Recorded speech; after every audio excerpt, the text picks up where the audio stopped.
All right, all right, all right. What's up, everybody? We're back, baby. Happy Wednesday to you all. Hope you've been having a good one.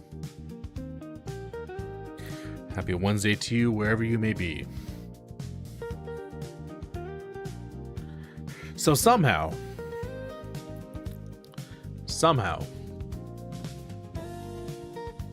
beyond all reason and beyond all possibility, the 2XKO situation has actually gotten worse. The more we learn about this, oh man, every single thing I learn about 2XKO just makes me happier and happier it failed. Just makes me realize how much it deserved to fail, man.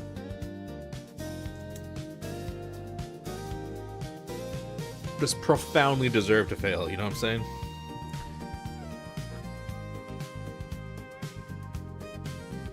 I actually don't even know where to start. As I'm sure most of you know, those of you in the FGC following like 2XKO news or whatever, there was a article by one of the guys who worked in the game named Pat the Flip, who wrote like a blog post about his experience working on the game and what happens. And everyone's pretty pissed about it. And I guess it'd be a good place to start there, but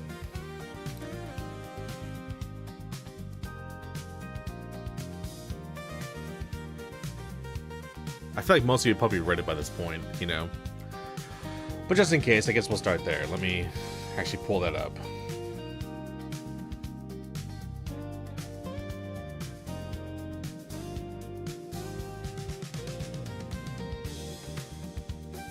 So yeah, the guy's name is Patrick Miller. He goes by Pat the Flip. And he wrote a blog post about 5 days ago on his Patreon that says, "Thank you 2XKO." Turn on the music a little bit while I read this. So we'll start here, just to catch up on anybody who hasn't read this article. Let me zoom in a little bit.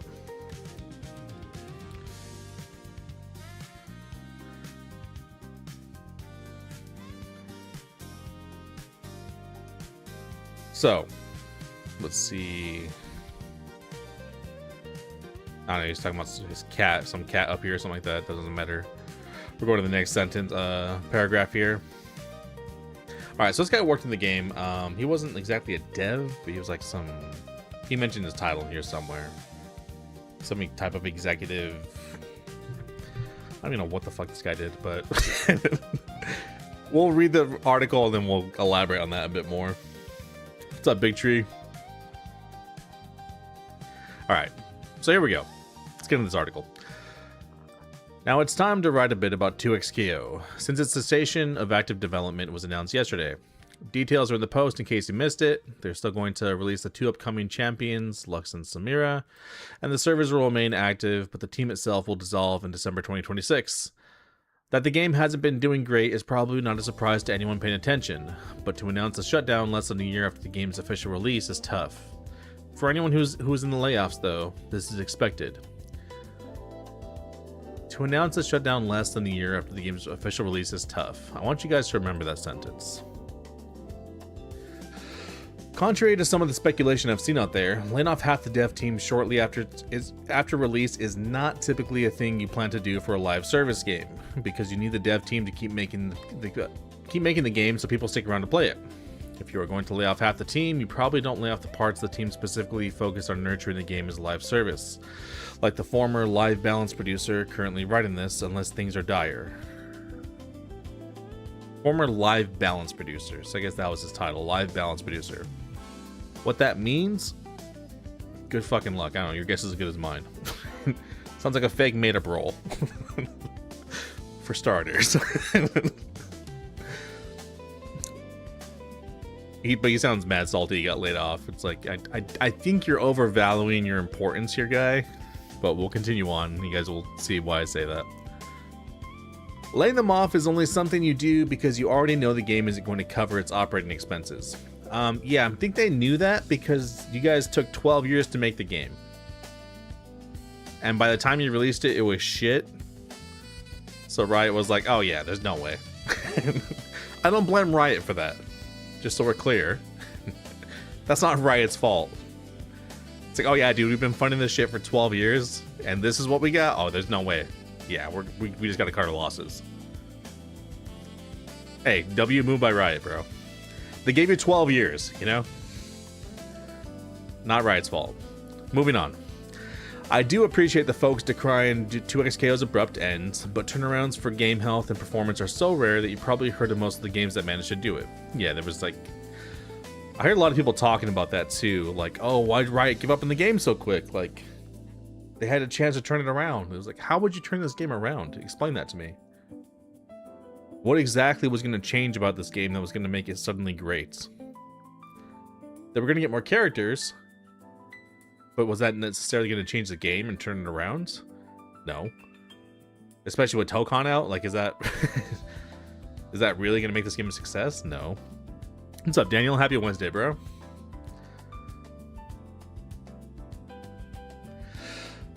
Here's some quick napkin math to explain the situation. If a game charges $60 base price, then its average revenue per player is at least $60, plus whatever the sell rate and amounts is for season passes and whatnot.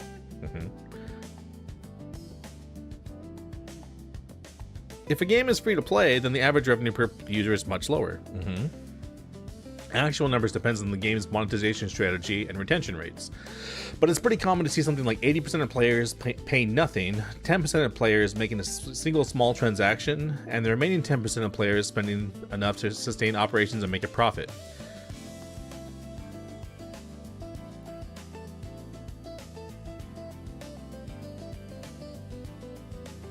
So he says it's pretty common to see something like 80% of players pay nothing, 10% making a single small transaction, and the remaining 10% spending enough to sustain operations and make a profit. That is not for a fighting game or for what you guys produced. I don't even think it's necessarily that it's a fighting game. I think it is tougher with a fighting game to use this model because your player base isn't just out the gate. Your player base is never going to be as big as something like a Fortnite or some gacha game on mobile or something like that, or Clash of Clans type of game, you know? Those games have a way bigger player base, and the whales can more effectively carry those games, right? But who the hell is going to whale out on 2XKO? What is there to whale out on? Because in Clash of Clans or these gacha games, you can whale out, but it makes you stronger. So you can pay to win in those games, right? So it's like, yeah, you can get cooler stuff faster, you can upgrade faster, you get cooler units, you can level up faster. So there's an advantage to it. So you want to whale out because you want to be one of the top clans, whatever. So yeah, cool. Whale out, pay to win. Go for it. And for everyone who just wants to chill and just play for free, the whales make it free for you guys. Cool. Works out. There's no real incentive to drop a ton of cash into 2XKO because what are you going to get? Maybe a skin or two? Some different animations? What the hell are we going to whale out on? And I think that was actually a big reason this didn't go well for them. Was you guys price your skins at like $30 for like the low ends, right? And then the high ends was like $100. Who in their right mind is spending $100 on skins? You might have a couple people, but that's going to be a very rare purchase. You're a smoking crack cocaine, brother. If you think people are going to be spending $100 on a skin, you're out of your minds. You are so wildly out of touch with your consumer. I don't even know what to tell you. I can tell you that right now. Like, just general basic business principles. Ain't no way someone's paying that. You're out of your fucking mind, bro. What's up, Nico? Jamie, Cammy, and Terry Mains. It's like, bro, you guys' price point was way too high. On top of that, you need to remember who your audience is. It's the FGC, man. Now, I might get a little flack for this, and that's fine. You can get flack.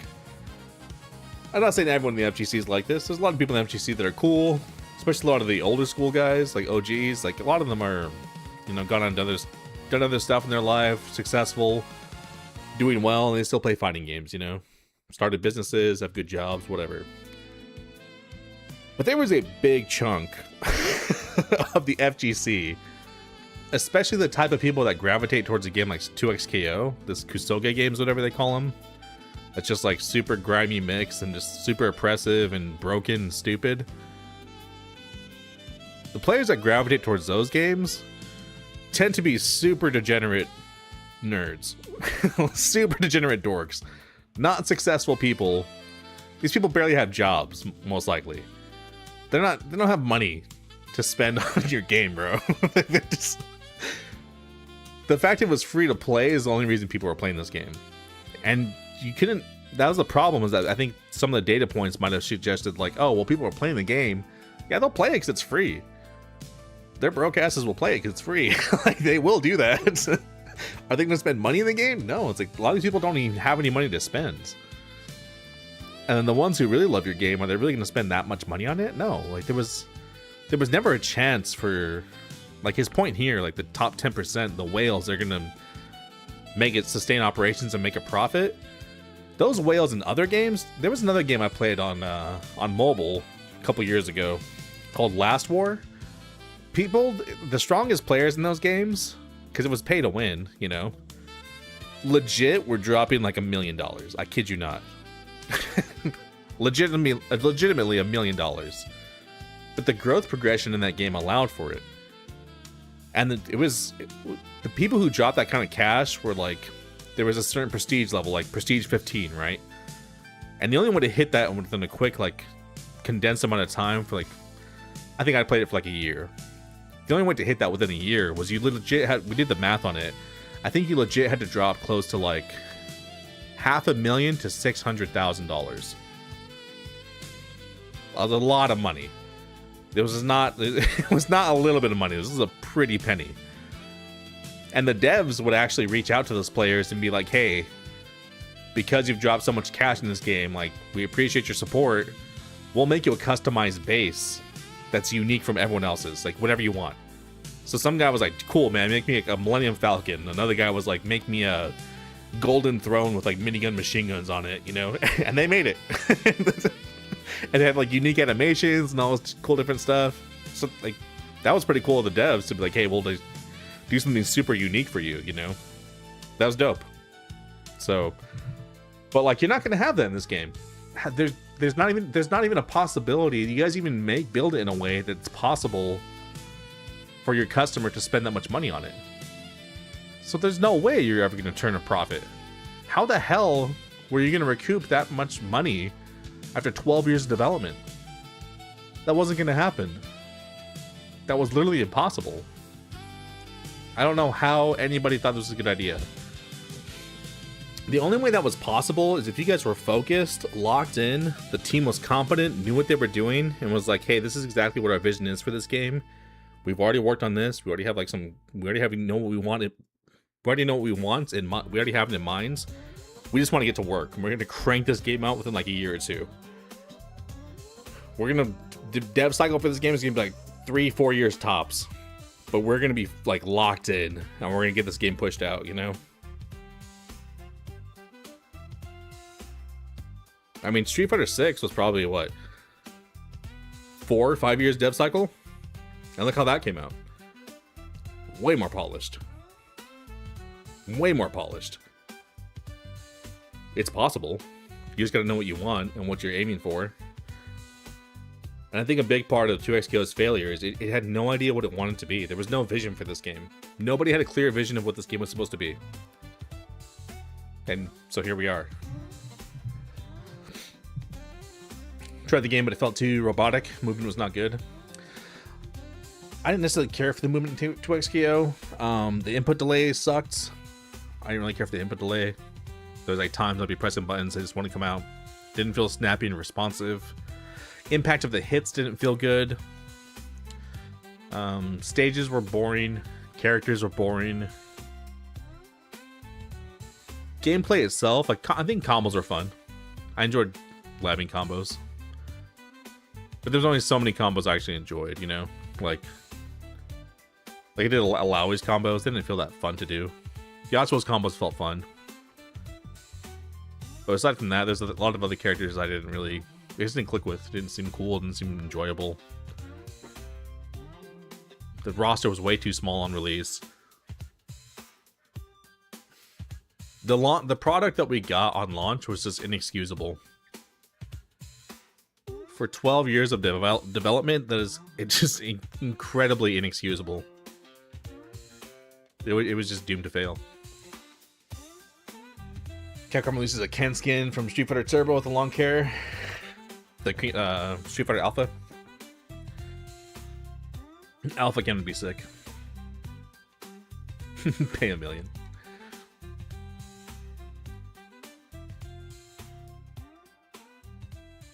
Meanwhile, CD Projekt gives away 3 expansions and a remaster if you have the main game. Then a discount worth like $2. You talking about the Witcher 3 DLC that was announced? In the remaster? Yeah, I mean, that was a huge announcement by Witcher 3. Super smart by them. Genius. That was the biggest announcement yesterday at Gamescom. And I bought Witcher 3 not too long ago. I've been meaning to play that game. And I just haven't really gotten around to it. It hasn't felt like the right time. Like, I really wanted to get into it. And I was like, oh, look at that, dude. Like, perfect. I'm glad I waited. So, I'll be starting to play through that next month. The whole remaster's coming out. And new DLC. Perfect. Perfect time to jump in and experience that game, you know? And I like that. That's really smart. These big games you have that were cool, and you maybe had some other ideas in mind, like, I would love to see something like Witcher 3 came out in 2015.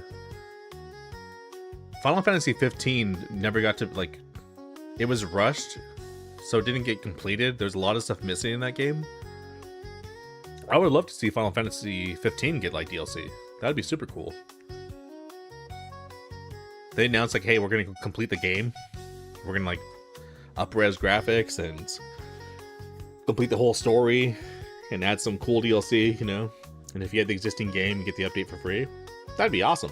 Dude, I would absolutely download that DLC. I'll play that.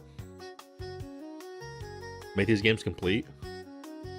These games that deserve better treatment. I would love to see that. I want to see more companies going in that direction. But I digress. Let's get back to this article here.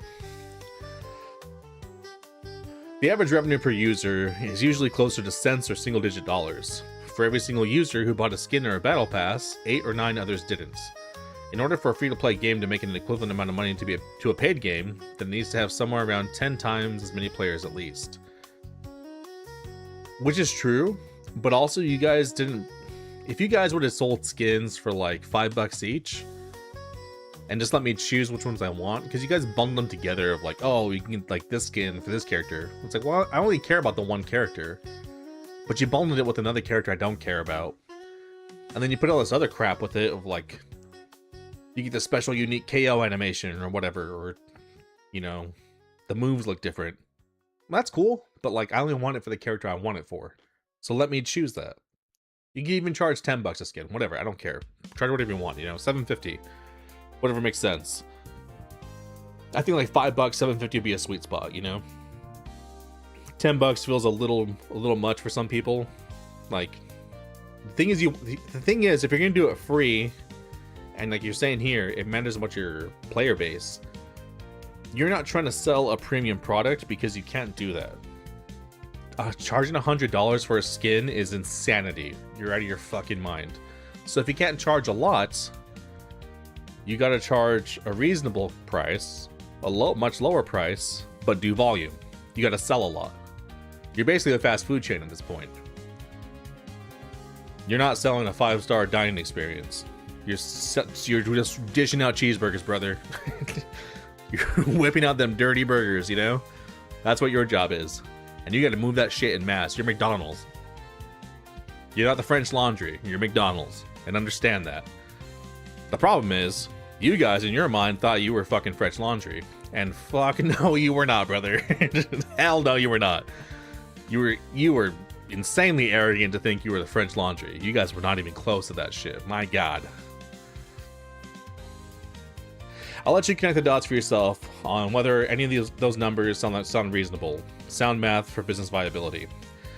Again, the math isn't the problem. The math doesn't make sense because of the model of which you guys approached it. You guys approached this the wrong way. And also, if this wasn't viable, I mean, say something. Which isn't elaborate if he did or not. Maybe he did. I don't know. Maybe it wasn't his choice. Those are the kind of details where his fault or not, the whole team's fault. It's like it's your whole team's fault. You guys. That's one of many, many issues with the game. One of many areas you dropped the ball.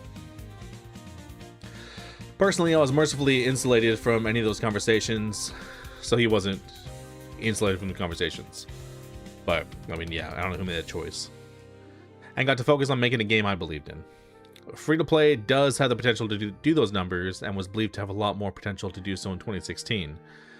So while I understand that people will look at stuff like EVO registration numbers and think, well, it seems to be doing fine, that's fine relative to a $60 paid games, which is not fine for a free-to-play game of comparable development expense. Yeah, well, it's not even comparable. You guys spent probably way more in development expense. Even if it was the same, it was nowhere near the same end result. You know, you guys did not produce. Let's say 2XKO and Street Fighter 6 both cost like $100 to $150 million in development. Are any of you gonna say like Street Fighter 6 and 2XKO were the same level of quality? Nobody would say that. Street Fighter 6 is infinitely more polished and put together. There was single player content, the netcode is immaculate, the game is far more immaculate, there was a bigger roster, it was bug free, it worked as intended, they weren't patching everything every single week. It was like, no, this was not even, those two products aren't even close to comparable. Street Fighter 6 outclassed 2XKO by light years.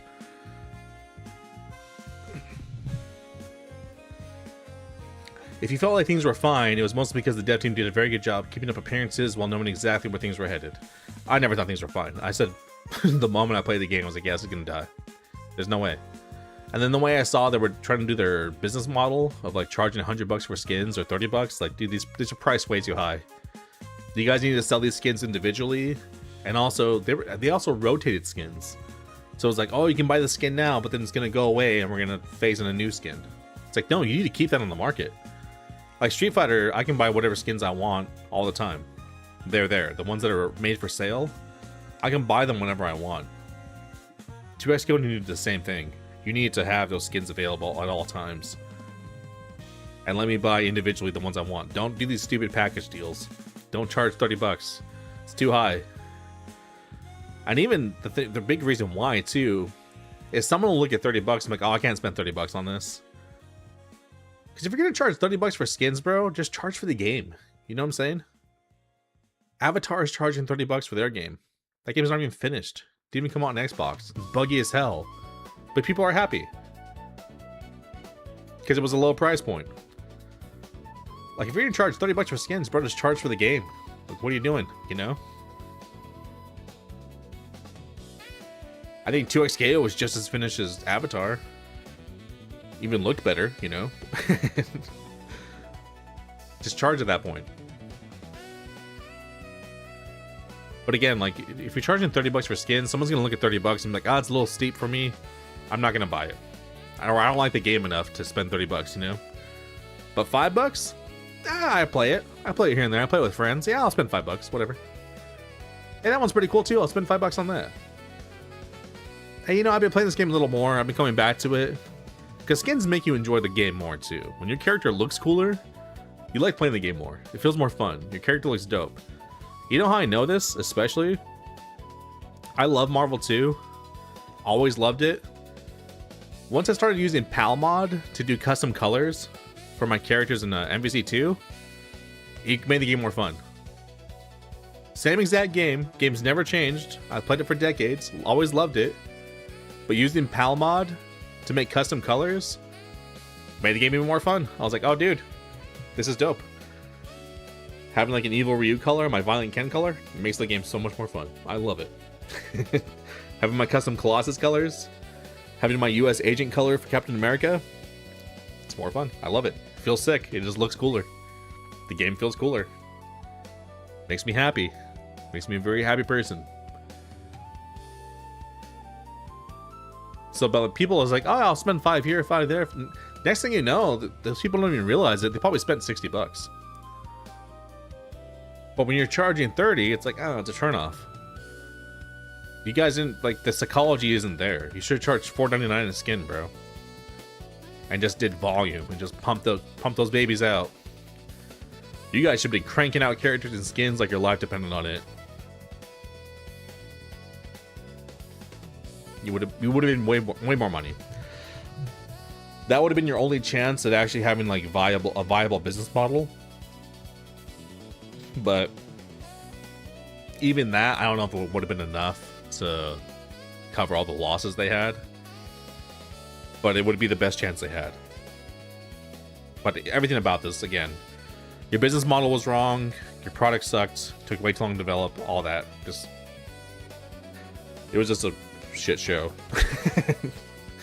There were so many things wrong about this. Despite my bitterness about the layoffs, yeah, you sound bitter, bro.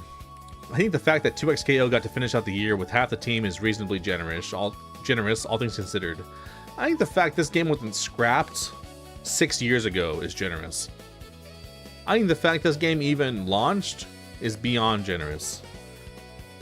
Beyond generous. I think that's benevolent on Riot's part.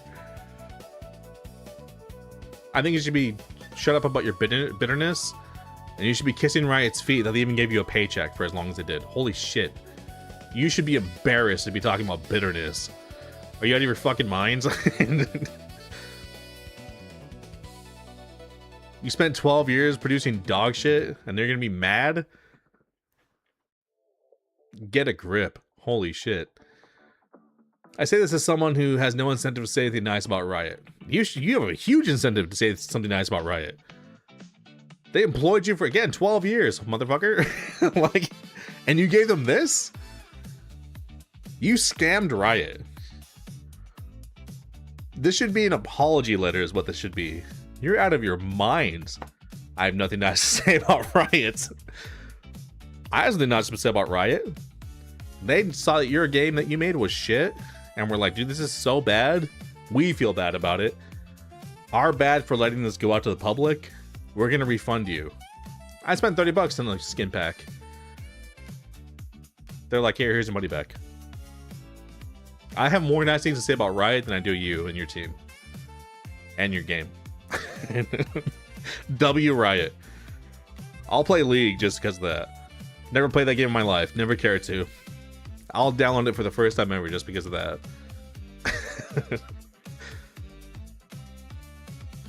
I don't think anyone else would have bet on fighting games like this. I don't know if anyone else will ever bet on fighting games like this. And despite the long and varied list of criticisms I have about the company in general, the willingness to make that bet was what kept me on 2XKO for all that time.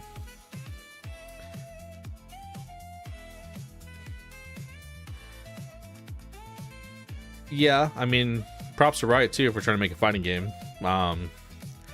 I think Riot really messed up by hiring the wrong team. Because clearly these guys just didn't know what they were doing. They were not up to the task. I think if Riot hired some legit developers that actually knew what the fuck they were doing, they could have made a great game. I think they actually would have had a banger game. But they just hired the wrong team. And that's Riot's fault. Riot should have vetted these guys way better. I mean, I don't know how you employ this guy for 12 years. I would have fired this guy within a year. Less. I would have fired this guy so fucking fast. Holy shit. I have no idea how it's like. These fools just got away with highway robbery, you know? Yeah, so that's Riot's fault. Not the product, but hiring the wrong team for sure.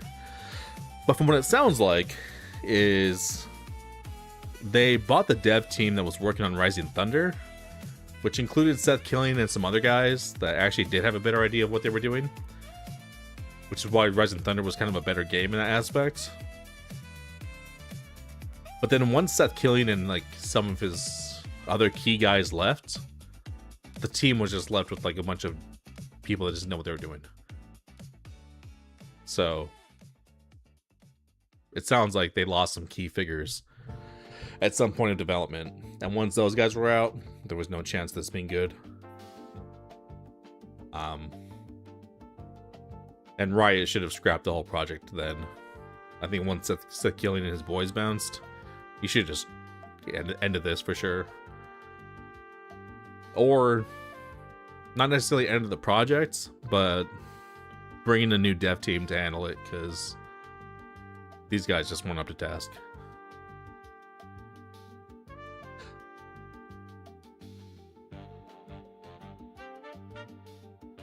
The win is making the bet to a skill for that time. Okay. If you ask me to bet my own money on a free-to-play tag fighter to do 10x the numbers of its paid competitors, I would say no thank you. But if you ask me if I wanted to work on a free-to-play tag fighter funded by someone else making that bet, well, hell yeah, brother. And this is very telling, this whole sentence right here. Hell yeah, brother, sign me up. I wouldn't do it on my own dime, but I'll do it on somebody else's. You're a grifter. Like, you're just a scammer. Like, you know this isn't gonna succeed, but you're still gonna take the bag, you know? What's up, Bryson? So like you have all this bitterness, you're talking about bitterness and like nothing good to say about Riot, but you're still willing to take their money. If you really didn't believe in it, then why'd you take the money? Why'd you take the paycheck? Especially for 12 fucking years, you know? You're just a scumbag at that point. Like, it just sounds like some disgruntled employee who just shows up and does shit work and like isn't actually passionate about the project or their job, doesn't do anything well, and then it shows in the product. It shows in the work you produced. Yeah, this game did not feel passionate or inspired in any way. This game feels incredibly dull. When you loaded up 2XKO, did you feel, anyone who played that game, did you feel anything? The game looks like, you boot it up and the UI just looks like, I don't know, it looks like some storefront, you know? You boot up Tokon, it's like, okay, I get it. Like, the whole comic book theme, there's a whole universe they're inviting you into. You know, you boot up Street Fighter 6 and it's like the whole back alley theme, whatever. It's like Street Fighters on the streets, you know? You feel it. It's like, okay, there's a theme going on here. You go to character select, you feel something, you know? That wasn't in 2XKO. You didn't have any of that. It didn't feel like... I've never played League of Legends, but I imagine the aesthetic and like the feel of League of Legends would feel very different from what I felt from 2XKO. 2XKO's music was bland, the UI was bland. There's just no... There's no aesthetic, there's no vibes, there's nothing. Whereas if I go to League of Legends, I guarantee it's completely opposite. And you had all that inspiration to work from, and you took none of it. I don't know how none of that transferred to the game, to 2XKO. You had so much inspiration from League to transfer over to 2XKO, and it didn't. I've never touched League. I've never played it. I've never watched it, I've never played it, I don't care about it. But I love fighting games. And I'm always want to try a fighting game, you know? If it looks somewhat interesting to me, I'll give it a shot. I gave 2XKO a shot. And you had a chance to introduce me to the universe of League of Legends. You had a chance to give me some lore and the backstory of who these characters are, what they stand for, what their personality's like, you know? Give me something to connect with. And you gave me none of that. I know nothing about these characters based on 2XKO. 2XKO taught me nothing about these characters. I still know nothing about League of Legends. Despite playing 2XKO.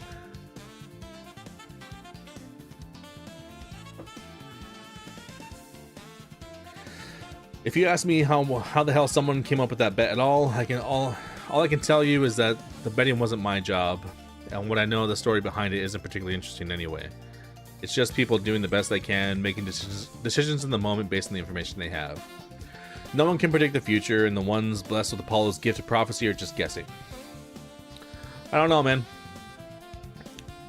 I predicted the future of your game, and I wasn't guessing. I told you exactly why I was going to fail, and the reasons I gave were exactly why it failed. So, it might be guessing to you, because you don't have any pattern recognition, you don't understand what makes a fighting game good, or like understanding the history of fighting games, what resonates with people. So to you, it probably feels like guessing. It's not guessing. There's a method to this, which you seem completely unaware of. So if you're looking for a spicy tell-all or something, it won't come from me. I do have a longer write-up I'll post sometime next week, specifically about the stuff I worked on, but today's post is mostly just about how I feel about the game, now that I've had a little distance from it. Before we go any further though, I want to clarify for the people who read this and don't know who I am. I worked on the 2XKO and Project Elo for 10 years, as a designer and producer on several different parts of the game, including core gameplay, the metagame systems team that would eventually become the lobbies, and finally as a producer on the gameplay analysis and life balance team. I probably had a hand in many of the things you love or hate about the game, and you can blame or praise me for whatever you'd like, but I assure you that the process by which 2XKO became what it did is not singularly attributable to any individual human on the team, not even the executive producer or game director, and so whatever narrative you have in mind while reading this is probably wrong. No, the narrative probably isn't wrong. And this like arrogant asshole writing he has like throughout his article, whatever you have in mind is probably wrong. It's like, no, it seems like no one's saying this one individual is responsible for this. We think the whole team sucked. We think your whole team fucking sucked. And we're right because of what you produced. You fucked up. So no, we're not wrong. Do we know the specifics? No. Do we need to know the specifics? No. It's evident. The proof is in the pudding, man. And then you telling yourself with this article. So yeah, what we assume and what we said from the very beginning is right. We're not wrong. You're wrong. You have this inflated sense of self and like how great your game was when it wasn't. You didn't produce something good, man. Your game fucking flopped and it sucked. And you don't have the guts to look yourself in the mirror and take accountability for your failures. After seeing someone on the 2XKO subreddit deliberately misread a short story of mine that had literally nothing to do with XKO, I figured I'd make this as clear as possible. As a fighting game expert, yeah, remove that from your vocabulary ever. For the rest of your life. Don't ever fucking call yourself a fighting game expert ever again. This like inflated asshole, like arrogant sense of self. As a fighting game expert, bitch, you ain't no expert. If you were an expert, how did this happen? Come on, man. And a member of the dev team from day -180, I was frequently consulted for my thoughts and opinions, but I'm not in any of the leadership roles ultimately accountable for the decisions you love or hate, just someone that the decision makers talk to often while trying to figure out the best route forward. This is not a post-mortem about how 2XKO became what it did and why it didn't work financially. This is about how I felt about my time on the game while working on it and how I feel about it now. I've had a little over 6 months to emotionally prepare for this since the layoffs, and in those 6 months I've gotten to reflect on a lot on how things played out, and whether I would have done anything differently had I known the outcome. There isn't much that I regret, and clearly nothing that would have changed the course of the game. There isn't much that I regret, and certainly nothing that would have changed the course of the game. So you learned absolutely fucking nothing from this experience? It seems like there's a lot you should regret. And there's a lot that would have changed the course of this game. Like, this just proves to me you have no idea what you're talking about or what makes a successful fighting game. Don't ever call yourself a fighting game expert ever again. If this is what you walked away with, you don't know what the fuck you're talking about. And if, at the very least, just walk away with the realization that, oh, I just don't know what the fuck I'm talking about. I'm not built for this. I thought I was. I bit off way more than I could chew. I was in way over my head. I thought maybe I had some good ideas, or like I was capable or up to the task. Turns out I'm not. Turns out fighting game development's really hard, and I tried, but yeah, no, it's really tough. Not for me. I'm gonna leave that to people smarter than me. That's what you should walk away with. Not this. Hell no, not this. Anyone who worked with me during the time can probably remember a meeting or conversation where I said one of three things. My job is to figure out how to make an awesome fighting game. Making it profitable is someone else's job. Wrong. Wrong. What the fuck are you talking about? One, it is true your job is to make an awesome fighting game. Which you didn't. Which you didn't. It's also true that making sure it's profitable is also your responsibility. Because you know what's going to make it profitable? If it's good. Simple. That would be like, I went to work at a restaurant, right? And I'm a chef. And I'm like, hey man, my job is to make like good food, not make sure it sells. What do you think makes food sell? Now, so you might interpret the sentence of what he's saying as like, oh, well, he's not responsible for marketing it, for the business side of things. That doesn't make something sell. I've worked in restaurants. No one came in and ordered something because it was on a flyer. It's like, oh, hey, that's on a flyer. I'm gonna get it. That's what makes it sell. You know what makes it sell? It's good. They come in, they try the food, they're like, dude, that was really good. I'm gonna come back. And they buy it again. And they buy it again. And you're consistent. And you have the same quality ingredients. And you put in the same love and effort every single time. And you make banger food every single time. That's what brings it back. You can have the best advertising in the world. If I make a dog shit pizza and they try it, they're like, oh, this is horrible. They're not going to come back. No one's going to stick around. There's going to be no longevity to the business. That business is going to shut down. Everything else is just frills. All the marketing and stuff like that, that stuff's important to an extent, but it's not the meat. That's not the bones of what you're doing. All that stuff is like the 80-20 principle, the Pareto principle. The thing that gets you 80% of the results is the quality of the product. The other stuff is the 20%. It's important, but it's only going to get you the 20%. If you're focusing, oh, dude, I'm gonna get the marketing right. I gotta get the flyers right. It's like, oh, I gotta make sure the letters on the flyer are correct and have a really good photo. That doesn't mean anything if your product sucks. It doesn't mean anything. You're gonna advertise some shit product. People are gonna come try it. Like, oh, this is dog water. I don't want this. I'll never buy this again. Some people might be just like, give me a refund. This is terrible. Who cares about the marketing? Who cares about the business side of things? And if you just have the tiniest understanding of how the real world works, then you would never write this sentence. This is a bullshit sentence. This is such a bullshit cop-out. Insane that someone would ever write this or say this. What this should say is, my job is to figure out how to make an awesome fighting game so that it is profitable. Because if I don't make an awesome fighting game, there's no chance it can be profitable. This is what that should say.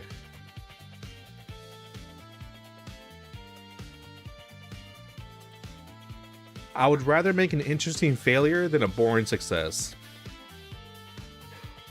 Oh my god, holy shit.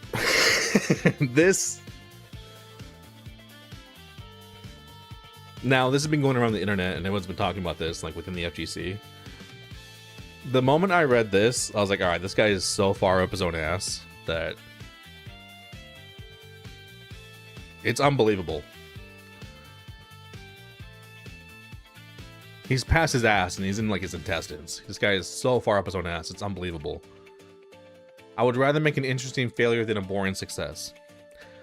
I got news for you, buddy. You made a boring failure. That's what you did. So you failed on both. You didn't hit any metric. You're a failure on both ends. Holy shit. Also, this is the bullshit dichotomy. Success and interesting are not mutually exclusive. As a matter of fact, they go hand in hand. You know what makes a game a failure? It's boring. Nobody's gonna play a boring game. If you want to sell a video game, guess what it needs to be? It needs to be fun. If a video game is not fun, why the hell would someone play it? Also, screw interesting. Your game needs to be fun. How interesting is like a fighting game really? You know? Think about the most successful fighting games ever. How interesting were they? They were more so fun. Like, I get interesting to an extent, yes. You want to delve deeper. You want to dig into the game. You want to lab more. You want to figure out the intricacies of the game. But you don't want to do that if the game's not fun. Fun is the first step. Fun and cool. Those are the two things that get someone in the door. If it looks cool and it's fun, people are going to stick around. If it's not cool and it's not fun, no one's gonna want to stick around, bro. But when things are cool and fun, it blows up. People are like, dude, this game's so fun. This game's so cool. I love this game. Dude, have you played this? Check it out. Word of mouth. Spreads like wildfire. For a fighting game expert, quote unquote expert, which this guy's not, fuck him for ever calling himself that. Holy shit. You think he would understand that, but he's not a fighting game expert. He's a fucking bum. What do you think caused Street Fighter 2 to take the world by storm? Why do you think the Versus series is beloved to this day? Why do you think Marvel 2 is so loved? Marvel 3? Why do you think Dragon Ball FighterZ sold over 10 million copies? Did any of that ever run through your head? Like, did any of that ever occur to you? Like, those games are massive successes, actually. Are you calling those games boring? They're a boring success? You're calling Marvel 2 boring? You're calling Street Fighter boring?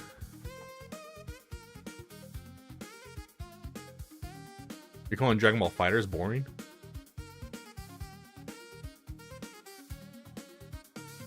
Those games are not boring.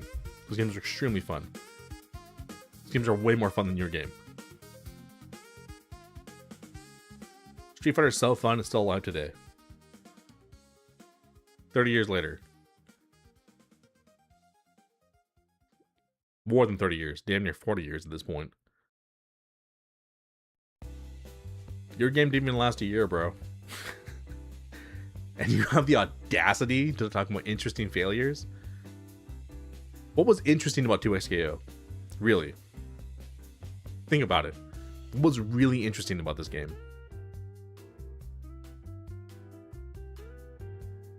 All they did was take a bunch of concepts from other games and put in their game. And hoped it, like, worked. Oh, let's take parries. Let's take fuse systems that are basically like groove systems. Let's take active tag, which has been in other games in the past. Not even really a brand new thing.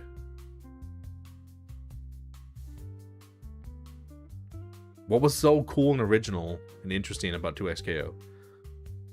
There was nothing, man. Like, nobody stuck around.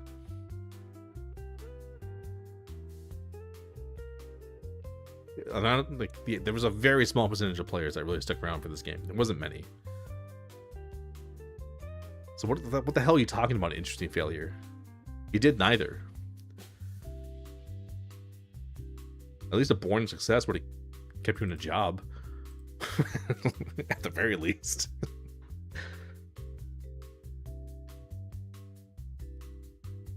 enjoyed it when you played it, but also not someone who knows the difference. Yeah, I mean, you can enjoy it when you play it, you know, but like, how long did you play it? Is the big question, you know? Were you constantly going back and like, dude, I really like this game. This is super fun. Can't stop playing it. Or was it just like, oh, it's fine. That's not bad. And that was it.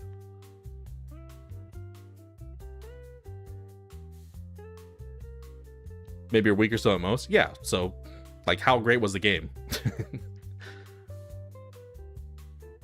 And same for me. I played like maybe a week. I was like, yeah, great. I'm good. I don't need to play this game ever again. And I deleted it, and I haven't touched it since.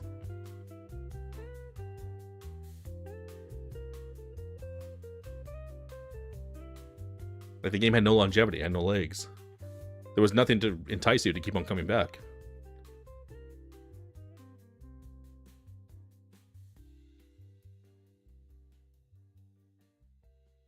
Had potential, but never really drew you back. So I see your point. Yeah, exactly. There was ways it could have been better.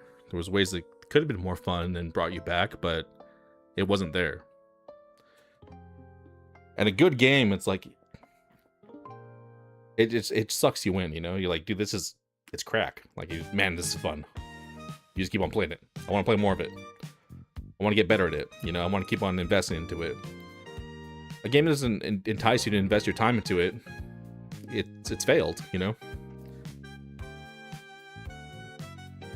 If I'm talking from like, for example, I'm talking for a game for 2XKO that's trying to reach the masses too, you know?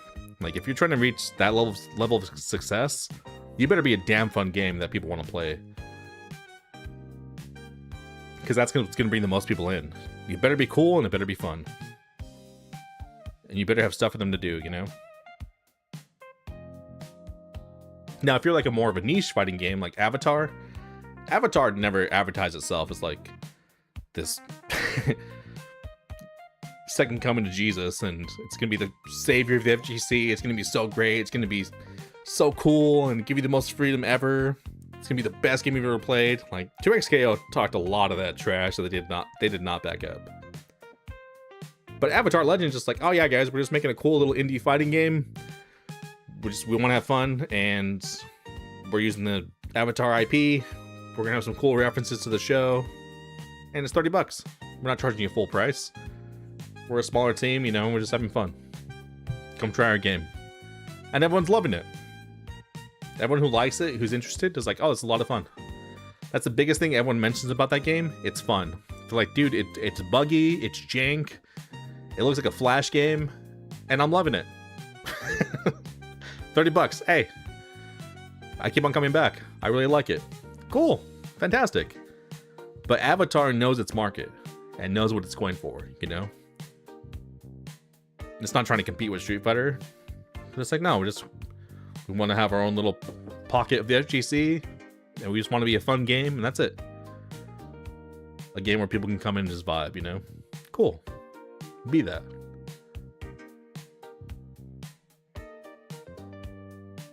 Last line here. Why not? The worst thing that happens is that we all get fired. Well, the worst happens. You know what? That's not even this is the wrong mentality too. The worst thing is that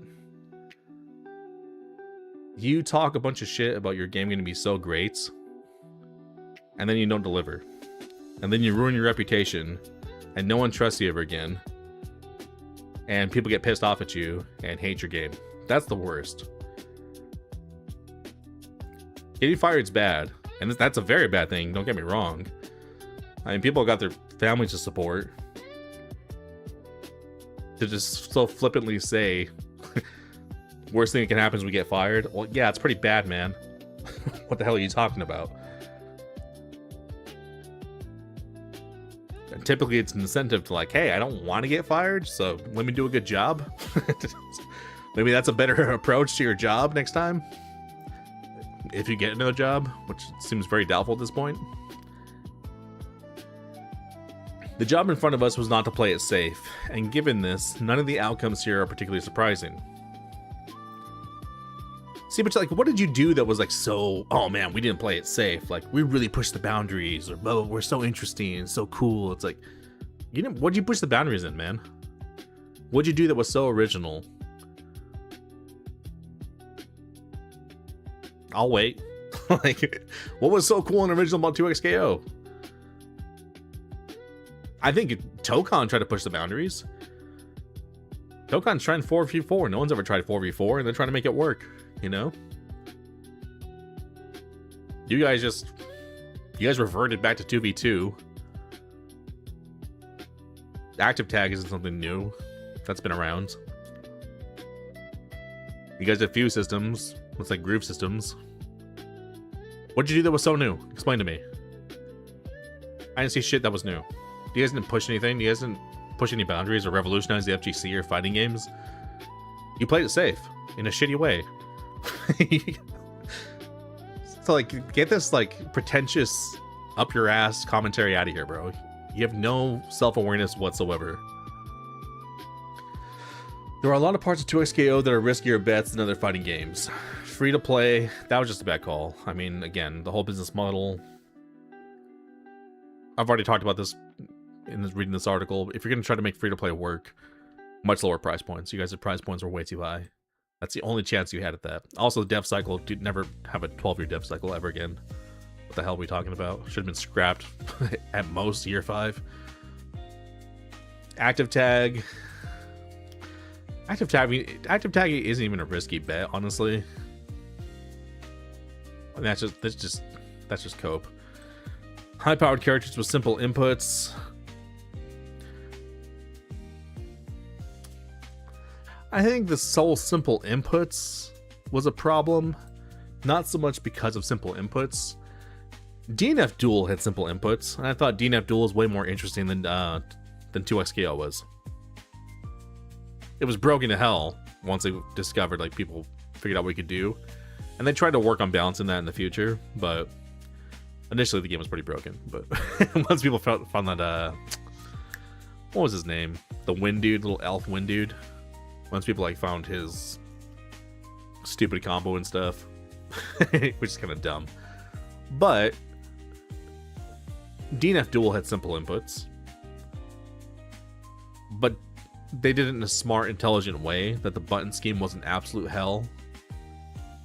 The button scheme in this game, I think the biggest problem with the simple inputs in this game was that the button scheme was so stupid. The button scheme was awful. It was horrible. I tried playing this on an 8-button fight stick. It was impossible. You need like 13 buttons to play this game. I bought an Ori fight pad with like 12 to 13 buttons on it just so I could play 2XKO. The button scheme was trash. Absolute garbage. The high-powered characters, it's not necessarily that they have simple inputs. You guys just made high-powered characters that were just stupid. Echo was just stupid. It was just dumb. Yeah, that was just dumb. That wasn't even a risk. That was just stupid. Just don't have that. High rewards for difficult execution. That's not a risk either. I don't know what this is. How is this a risk? High rewards for difficult execution. Every fighting game said that. Tons of fighting games that are beloved and considered the best fighting games of all time have that. How is that a risk? That's something you should have in your game. What are we talking about?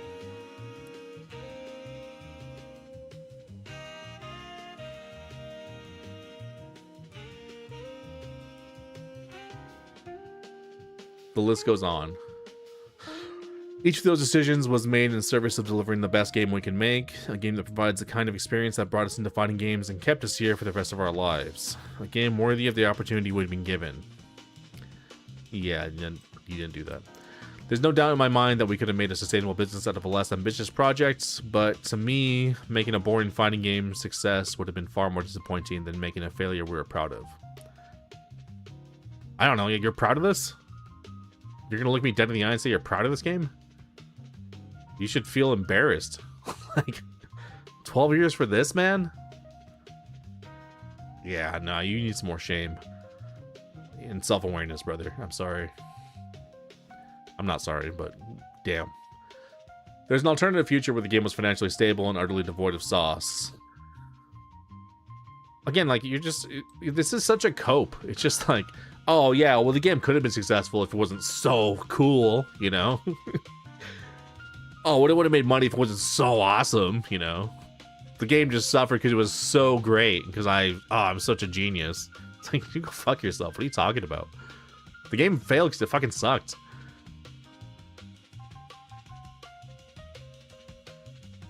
There's an alternate... What you should say, there's an alternate future where the game was financially stable because it had sauce. Because it was good. Because we didn't produce dog shit after 12 years. That's what you should say. Fix your language. Fix your mentality here. You're out of your fucking mind. A future I imagined countless times where while we iterated and tested every single character and system in there. And that outcome is far more depressing to me than this one. Yeah, you're just acting like those were the only two options. It was either we just make this super cool fighting game, again, not, or we just have a successful game, but it's super boring. There's been plenty of successful games way better than yours. Way more interesting and way cooler. Why didn't you emulate those games? Why didn't you take some inspiration from them?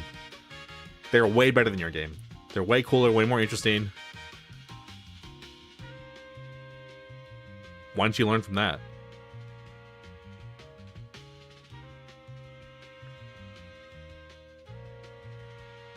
You could have made an interesting and cool success. Didn't have to be a boring success. And the fact that you think in these binary terms and like binary worldview just means how dumb you are. Just, you lack vision. You lack creativity. You could never hold a candle to the geniuses that made like these beloved games that are still alive today. Never in your life.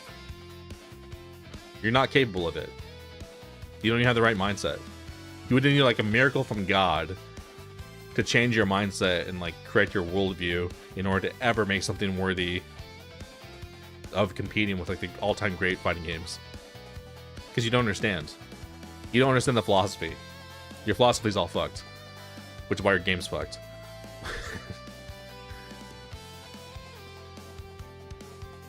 I imagine countless times. In the future, I imagine countless times while we iterated and tested every single character system in there, and outcomes formed to us. I probably would have just quit after launch anyway. You should have done that.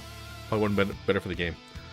As a game developer, I think the power of video games is that they can make us better, and I want to make games that do so. In fact, I gave an internal Riot talk on this once. You were the last person that should ever talk to anybody about this. The last person. Because apparently you know fuck all. If a game isn't challenging or frustrating, I'm not interested in playing it, nor am I interested in making it. And if given the choice between shipping something boring or not getting greenlit to ship at all, I'll take the latter every time. Again, you're stuck in these binary terms. Your focus should be successful and interesting. That's what we're aiming for. That's the only goal. Instead, you have this like bullshit scapegoat of like, oh, well, yeah, I'd rather make an interesting failure, blah, blah, blah. It's like, no, hold yourself to an actual standard. Keep yourself accountable. Say, no, we're aiming. If you had any balls or any guts, an actual spine, you would say, like, no, we're aiming for interesting, successful. And we're going to accomplish it, damn it. And we're going to do whatever we have to do to accomplish that. Imagine Kobe Bryant being like, oh, yeah, well, I'd rather lose a championship while playing interestingly than winning the championship and using boring fundamentals of basketball. Did Kobe ever talk like that? Is that the Mamba mentality? What did Kobe say? No, job's not finished, bro. Like, we got work to do, you know? Until we win the championship, job's not finished.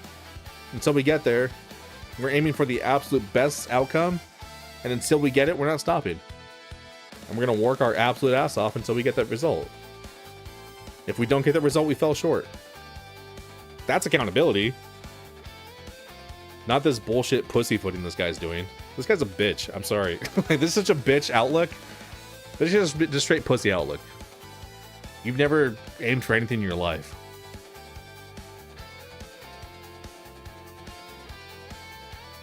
Especially when the end result is your game sucked. My god. What arrogance. I don't want to make things that waste people's time because there are plenty of other things out there to satisfy me just fine. Again, it's like, I don't want to make things that waste people's time because there's plenty of other things out there to satisfy that need just fine. Like, what are you talking about? What fighting games are out here that just waste people's time? There are many fighting games out there right now much better than yours. Please elaborate for me. These games you're talking about. It's like, bro, your game sucked. Your game was the product that wastes people's time. And money. Thank God to Riot that people didn't get scammed by your game.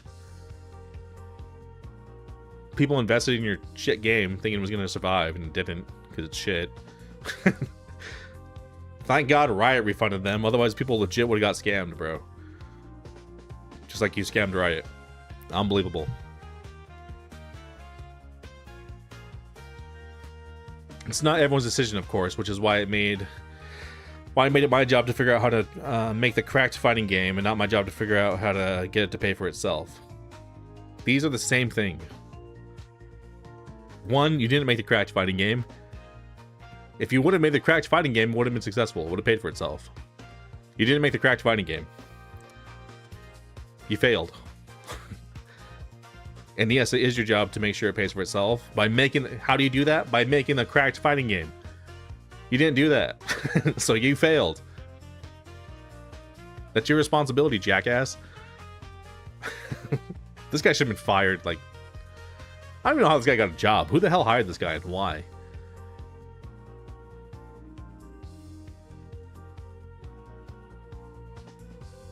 You don't want me making product decisions because I have no personal or professional motivation to make profit for a corporation. I have no personal or professional motivation to make profit for a corporation? You do have personal motivation because you need a job, jackass. Who's writing your paycheck? What the fuck are you talking about? What kind of bullshit communist sentence was that?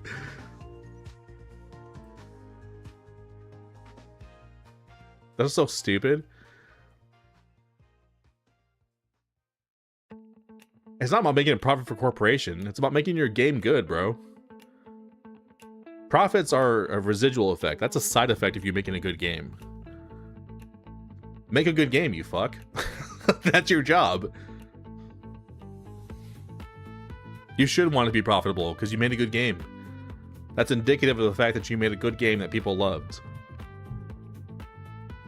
But again, you're too stupid to understand this. Because your head's so far up your own ass. Holy shit. I take it as a point of pride that almost everything I've worked on in both games and journalism has been freely accessible without an upfront cost, because I grew up without a lot of money to access the hobbies I cared about dearly.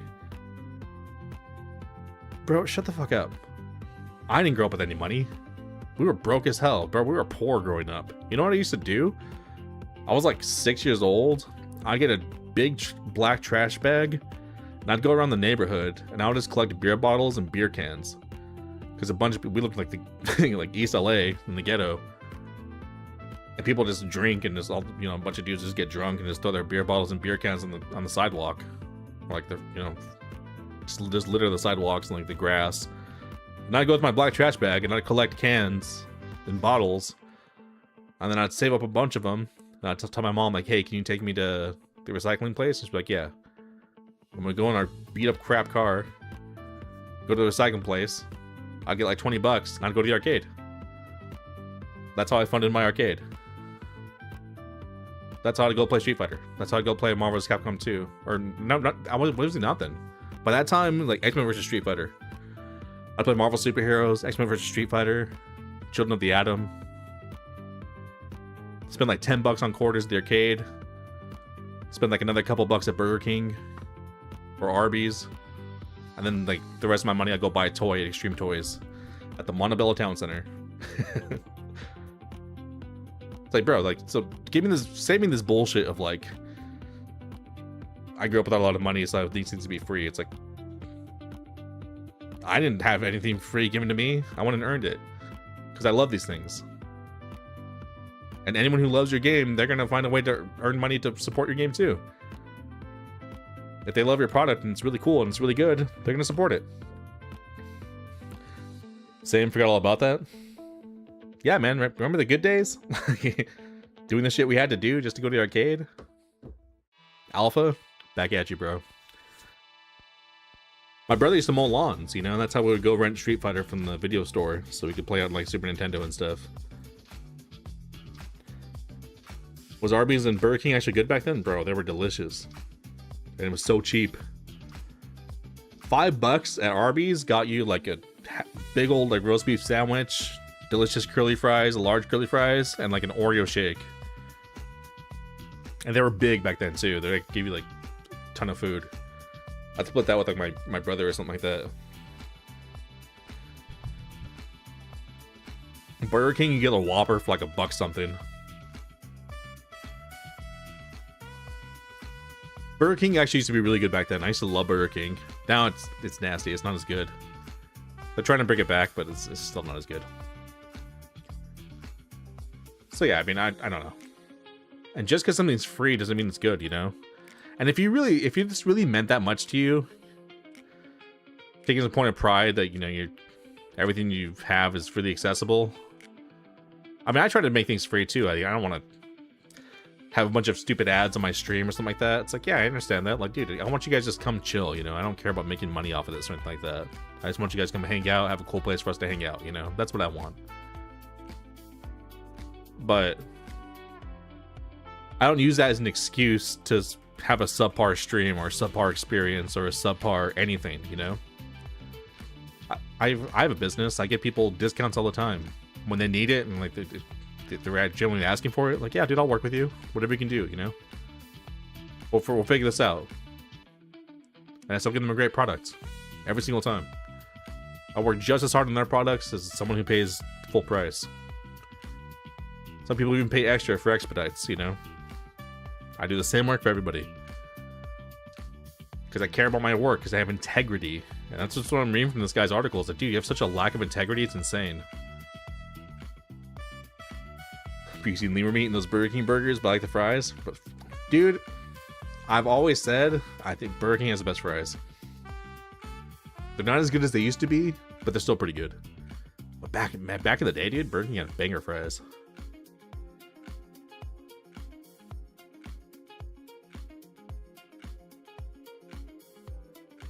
To me, the decisions that 2XKO made, as cracked as it is, stop blowing yourself, you know? As cracked as it is, bro, it's not cracked. Shut the fuck up. Your game's dead. Within less than a year, your game's dead, alright? Your game's not cracked. Calm down.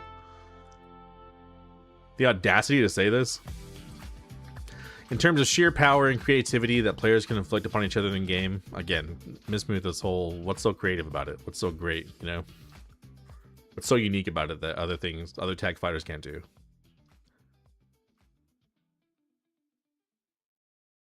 Was an expression of hope, a belief in the parts of the fighting game experience that I think are what make the genre worth continuing forever.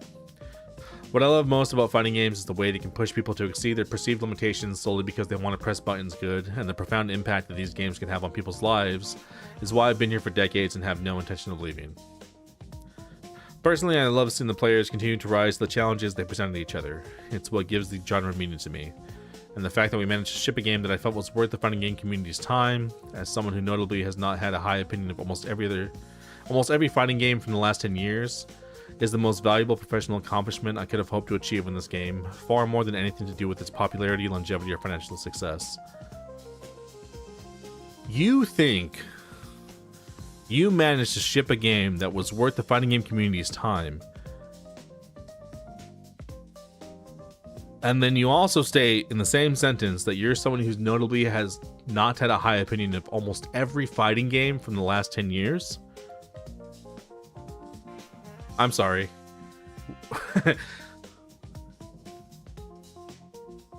You think like Dragon Ball FighterZ sucks compared to 2XKO? Is that what you're trying to tell me? Dragon Ball FighterZ came out within the last 10 years. Is that what you're saying to me? With a straight face?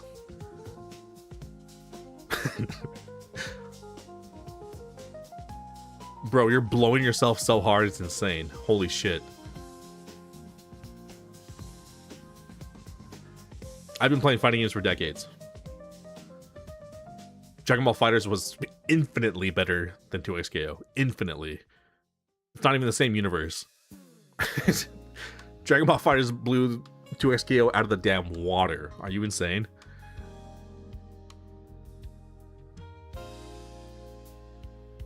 The most valuable professional accomplishment I could have hoped to achieve in the game.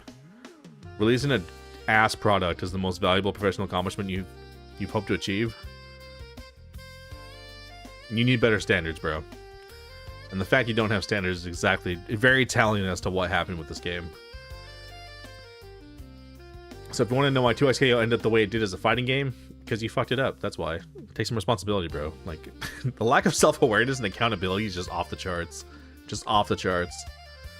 The honest answer from my perspective is that we were given the time and space to figure out how to make the really cool fighting game we wanted to make. You did not make a really cool fighting game. Stop saying that. Like, stop saying it. You're wrong. The market does not agree with you. But you this is the kind of person who's like, everyone plays their game, it's like, oh, it's not that great. And people stop playing it. Because it's not great. But this guy is so arrogant, where he's just like, well, you guys are just like peasants. You just don't understand. Because I'm so high-minded, and I'm so intellectual and deep that, like, you know, I understand what really makes this game great, which you guys could never understand. This guy looks down on his audience is the problem. This guy looks down on the people playing his game. This guy looks down on the people he was supposed to be making this game for. He thinks he's better than them, and he's not. At anything. Again, you're just so far up your own ass that you just can't even begin to see your faults and your failures and where this thing went wrong. You should never be hired to work in a fighting game again. Ever, ever, ever, ever. You are wildly unqualified.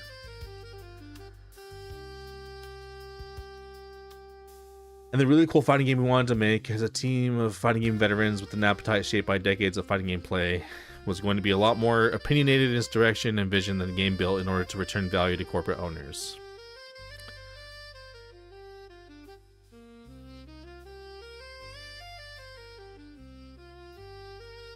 Your fighting game is going to be a lot more opinionated in its direction and vision. There was no vision for the game. You guys couldn't figure out what the fuck the vision was for the game.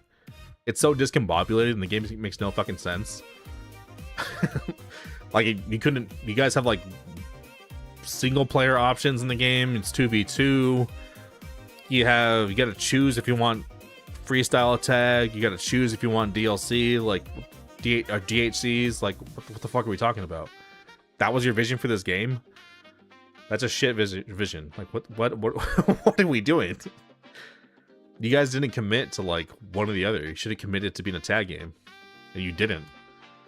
I don't know what the fuck you guys were doing.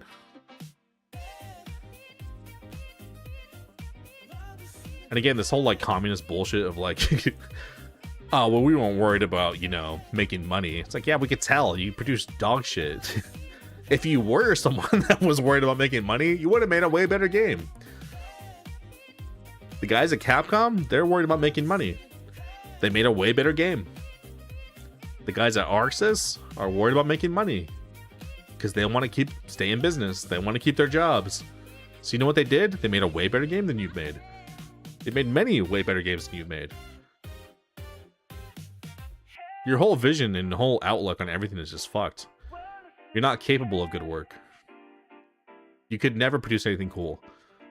This is the wrong person to have work on your project. I don't know how Riot didn't vet this guy properly. I guess Riot's just hiring anybody these days. Maybe not anymore, but for the last 12 years they were. Hopefully Riot learned that lesson, and they're no longer just going to Skid Row and, you know, giving people jobs. Maybe next time hire actual qualified professionals. Challenging games can be popular. See League of Legends, Valorant, Marvel vs. Capcom, etc. Yeah, challenging games... It's not that challenging games can be popular. I would even argue that challenging games are what's popular. Nobody plays a game because it's easy. Think of any competitive game out there. Like the most popular games, League of Legends, Counter-Strike, chess, Valorant, you know, Marvel vs. Capcom 2, Marvel 3. Think of these difficult games. Third Strike. Shoot, even Street Fighter 6 is difficult. Street Fighter 6 is very difficult. It's a tough game. to be good at it, to be like the top player, that's really fucking hard in that game. It's very fucking hard. Street Fighter 4. Those are like some of the most popular games in those genres. Apex Legends, you know? To be Apex Predator, like legit in that game, it's hard. It's very hard. So, it's not that challenging games can be popular. Challenging games are popular. Your game should be challenging. No one plays easy games. What easy games out there are people like that are the most popular video games? People love the Dark Souls games. Those are very challenging. You gotta get good at them. You gotta put a lot of time to get good at them. And people love it. People eat it up. People play the hell out of those games. The fact that, again, he says, like, it can be popular. No, they are popular. Again, this guy doesn't understand anything. You could hire me right now. I guarantee you I'd do a way better job than this guy, whatever he did. Way better job. Way better job. Riot, just hire me. Have me do what this guy did. I am 1000% confident I would smoke him. 1000% confident. I have a much better understanding of these things than this guy does. So let's figure out how to make a challenging game with some hooks, like duos and free to play. Duos wasn't even a hook. Duos was something that's like, oh, that's cool, that's neat. Some people liked it, but like, with people constantly playing duos, like, hey, dude, this is really cool. Dude, I want to play duos all the time. Like, no. Some people did it, it's fine, but like, is that even a hook? No. It's not what hooks people in. It's just, if that, you know what that is? That's a gimmick. That didn't meaningfully move the needle at all. No one was like, dude, you can play duos? Oh man. Sold. I'm playing this game forever now. It's never happened. What the fuck?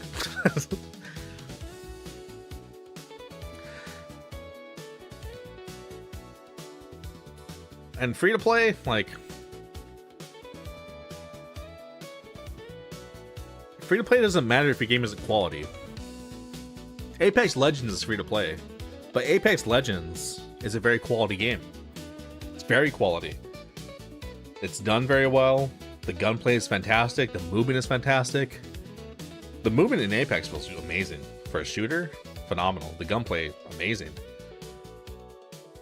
I really like Apex Legends. It's one of the most fun shooters I've played in a long time.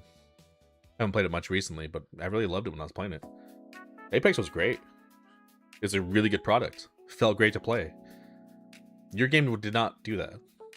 So the hook doesn't work. Screw the hook. And Apex, again, being an Apex Predator in Apex, very hard. It's not easy. It's very challenging. And that's what keeps people going. People love it. People queue up, and they keep on playing, keep on playing, keep on playing. I played the absolute dog shit out of Apex. I played a ton of it on PS4. I played a lot on Steam, too. It's great. It's a fun game. Kept me coming back. I spent money on it. Because it was fun, and I want cool skins. But your product sucked. So free to play would never work. So let's figure out how to make a challenging game with some hooks that might be able to break through and offer something new to people who are on the fence. What did your game offer that was new? I'll wait. And well, if we're going to have a reasonable shot at breaking into a market dominated by the veterans who invented the genre, we were going to need to try something different anyway. I don't think Playing It Safe ever would have yielded a game that would hit the numbers needed to justify the investment anyway.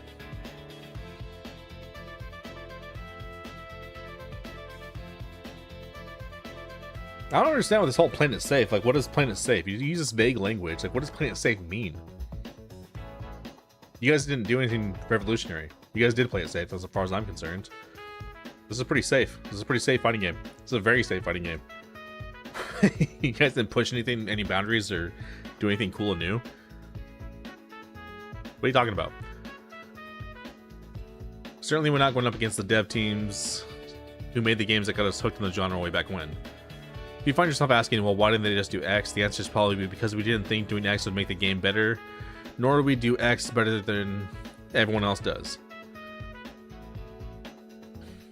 This is the most telling sentence out of this whole thing.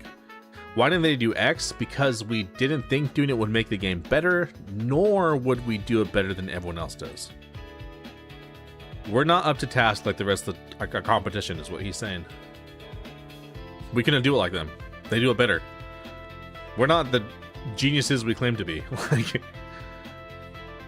don't ever call yourself a fighting game expert, bro. The guys who make banger games are fighting game experts. Those devs know what they're doing. Those guys got it.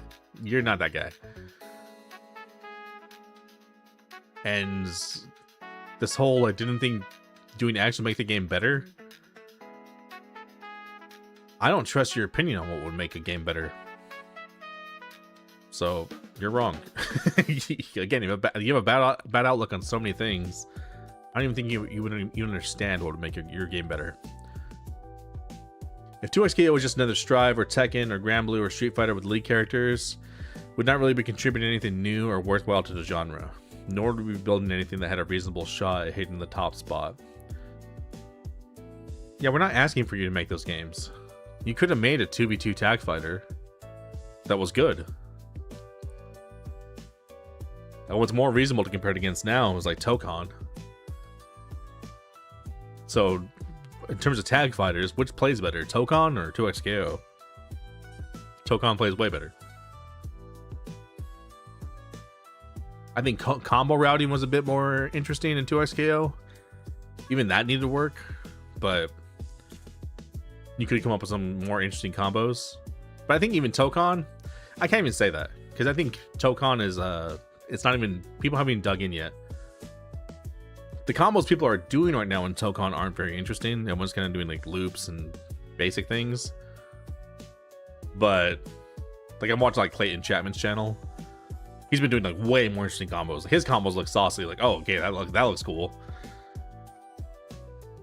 He kind of has to like break the game in order to do it. There's like certain things you can do to allow you to do moves earlier, and that makes certain combos possible. So I would like the Tokon team to just implement what he's doing into the game as the combo system and just kind of open it up a bit more. But even now, like, it's still possible to do cooler combos. People just don't know how to do them yet. You just haven't practiced it, haven't figured it out. But the stuff Clayton's doing looks way cooler. Matter of fact, I'll pull that up.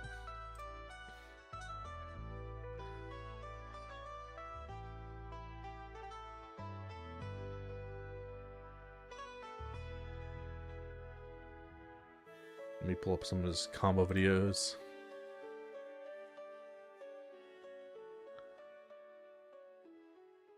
Like, this is like an 82% combo with Magneto solo.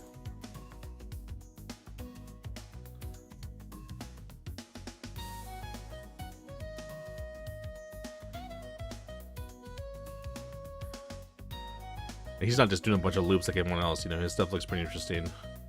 This looks way cooler than what I'm seeing people do, you know.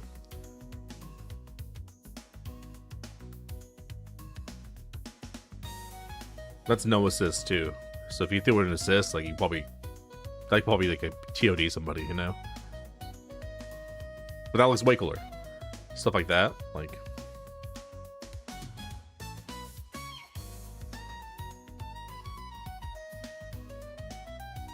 This looks way cooler than what most people are doing. So I can't even say like 2XKO combos were even more interesting than Tokon's, because Tokon just hasn't been opened up yet. People still like are just doing day one combos basically. Tech is still being discovered.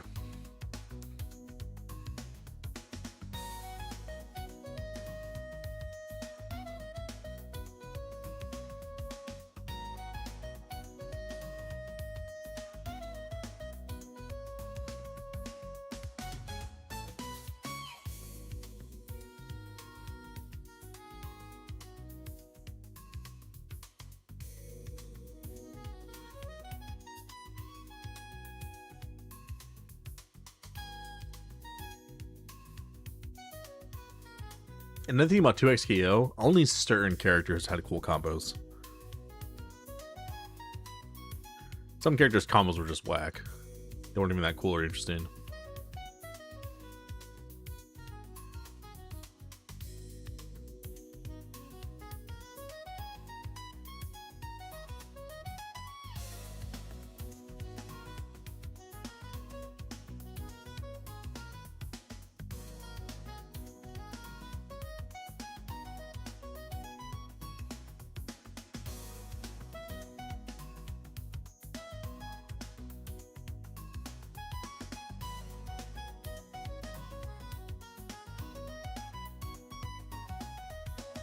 Yeah, these combos look dope. These combos make people actually want to pick up the game and like lab, you know. Game itself is booty cheeks right now, but it does make me want to lab.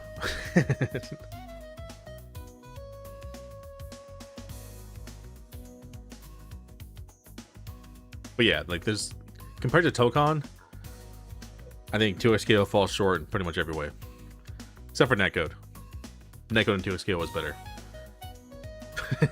Tokon's netcode was garbage. Absolute garbage. So 2XKO was just in the strive for Tekken or Granblue or Street Fighter with lead characters would not really be contributing anything new or worthwhile to the genre. Nor would we be building anything that had a reasonable shot at hitting the top spot. Yeah, no one's asking you to do that. We're asking you to make 2XKO good. That's what we're asking for. You could have made a 2v2 tag fighter that was good. You could have done that. You didn't. What your takeaway should have been was that, you know, we had a chance to be the first like tag fighter in a while that actually executed well, because Marvel Infinite dropped the ball. So we could have been a pretty cool active tag fighter that was interesting, that had really cool characters that we pulled from the League of Legends IP. We had insane source material. We had so many characters already made and designed for us. We just had to translate them to a fighting game. And we did none of that. We failed. You know, looking back, maybe what we should have done was, instead of including these arcane characters that no one gives a shit about, maybe we should have included the most popular characters from League. Maybe we should have let League players know that, hey, 2XKO is out. Maybe we should have chose a better name. Maybe we should have done these things that actually would have made people more interested in our game. You don't hear any of that. There's no reflection of any of that. It's like, yeah, you know what? Looking back, I can see where we failed. I can see where we went wrong. This article has none of that. It's just this guy blowing smoke up his own ass. This guy's such a fucking loser. Holy shit. I'm really glad this guy's game failed, and I hope nobody ever hires him again. That's my genuine hope. This guy's dog shit. What he does. Or what he did. Hope he never does it again. The team was never there to aim for second place, and the creative latitude and appetite for risk that came with those lofty goals was what made the job worthwhile. Yeah, you guys, he's like, we never aimed for second place, yet at the same time, you say, like, I'm fine with the game failing. How in the hell do you aim for first place, but the game's a failure? Like, what do you think a first place is? Like, oh yeah, dude, we're getting a super cool game, but no one's gonna play it, and it's gonna fucking die. No one's gonna give a shit about it. But it's gonna be the coolest game ever made. What game is that? Like, explain to me what game out there exists that's the coolest game ever made, but no one's ever played it. What? What the fuck are you talking about? Like, you're an idiot. What the fuck? What kind of stupid shit sentence was that? You're a moron. I spent money there to learn how to make a cracked fighting game part. I spent money there to learn how to make a cracked fighting game part, and treated my 10 years there as the equivalent of a PhD program in fighting game development, where the game itself was less important to me than the knowledge I unlocked from the work. Where the game itself... Okay, see, like, that's what you're saying. Like, we weren't aiming for second place. But then here, it's like, oh, well, the game didn't really matter to me. I was just there for the experience. I was just there to learn how to do this. Because clearly I didn't know beforehand, and I was wildly unqualified for this job. I somehow snaked my way in, and then just fucking managed to stay under the radar for 12 years and get a paycheck. Because I didn't know dog shit about how to actually make this happen. This is so telling. Like, why would you ever write this? Like, This is the it's like an anti-resume. This is basically the article of like, hey, here's why nobody should ever hire me for this ever again.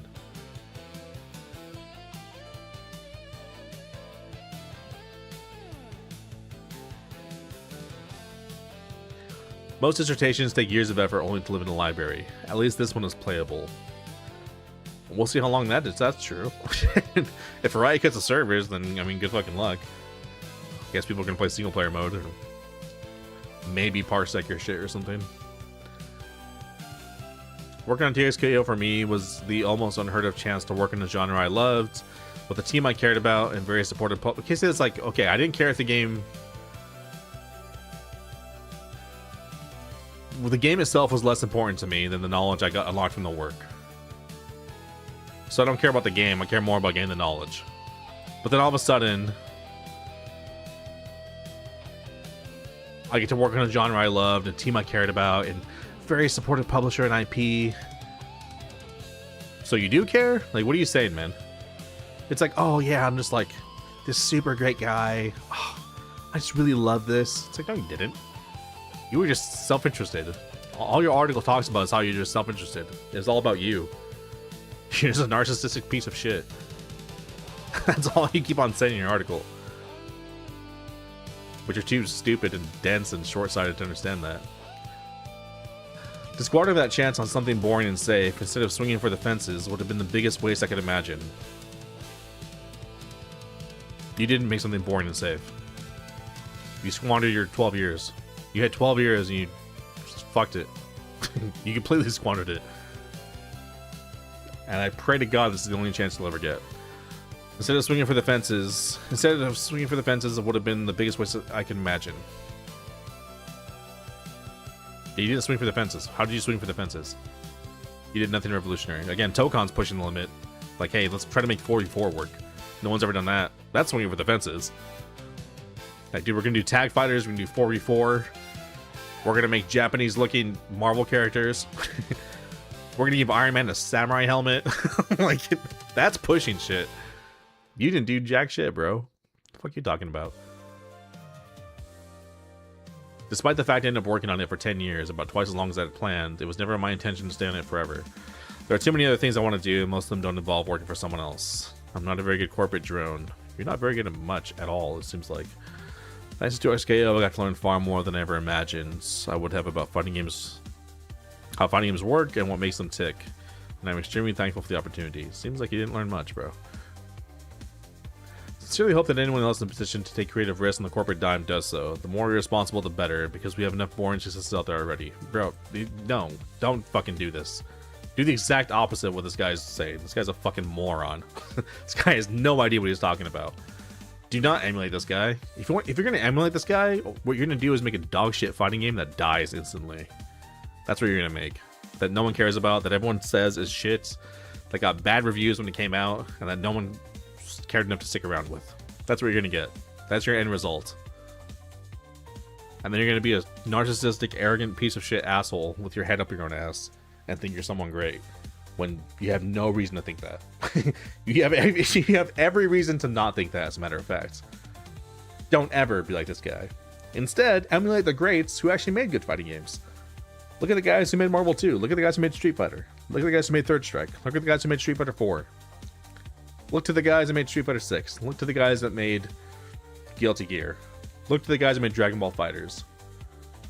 Look to those guys. Those guys made great fighting games. Study their philosophy. Study their outlook. Figure out where they came from. So look at Harada, you know? Does Harada ever talk like this? Harada's more concerned about the fans than this guy is. This guy's concerned about himself. It's just me, me, me, me, me, me, me. What do I think is cool? Fuck you. You're not making the game for you. And that's all you want. Maximilian's like said, like, oh, well, we should make games for the FGC. Wrong. You should make games for the FGC. Those are the people that get to care about your game. What are you talking about? Don't make games for the FGC. Fighting games are for the FGC. Who the hell else is supposed to be for? What are you talking about? I played fighting games for decades. This game did not cater to me. This game did nothing for me. This was not made for me. This was made for this pretentious asshole. That's what this was made for. It was what he wanted. It wasn't what I wanted as a consumer. It wasn't what I wanted to play as a player. This guy didn't give a shit about me. And he keeps on saying it in this article. If this was the mentality of the team, then absolutely this game failed. Of course it did. How could it not?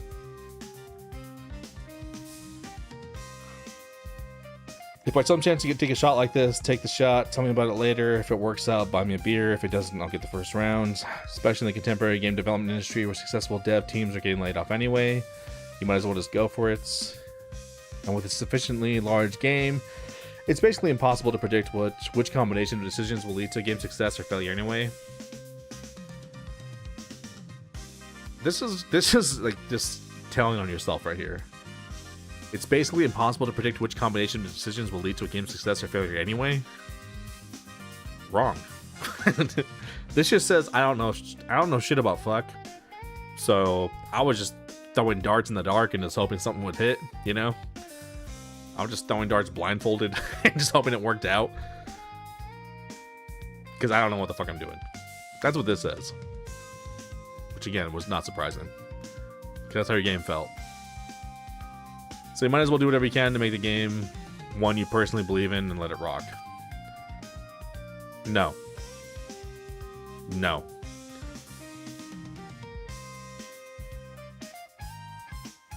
Again, if you don't know it's good, study the greats. Study the people who have done it before you. Humble yourself and learn from someone who's actually been there. Learn from someone who's actually done it.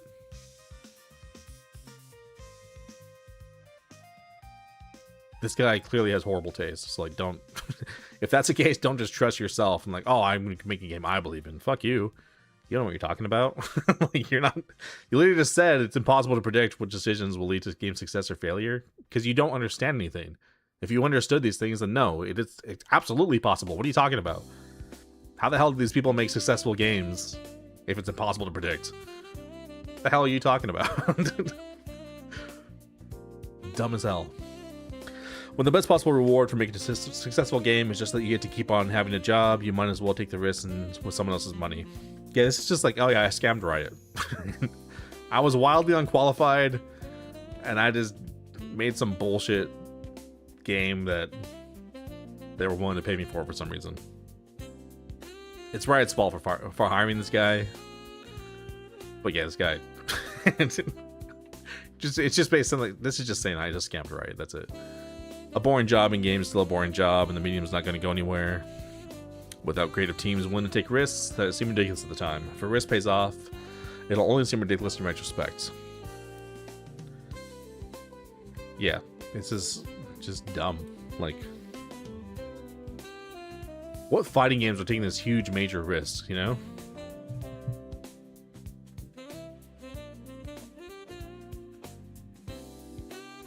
Like I said, Togon's pushing the boundary more than you guys did.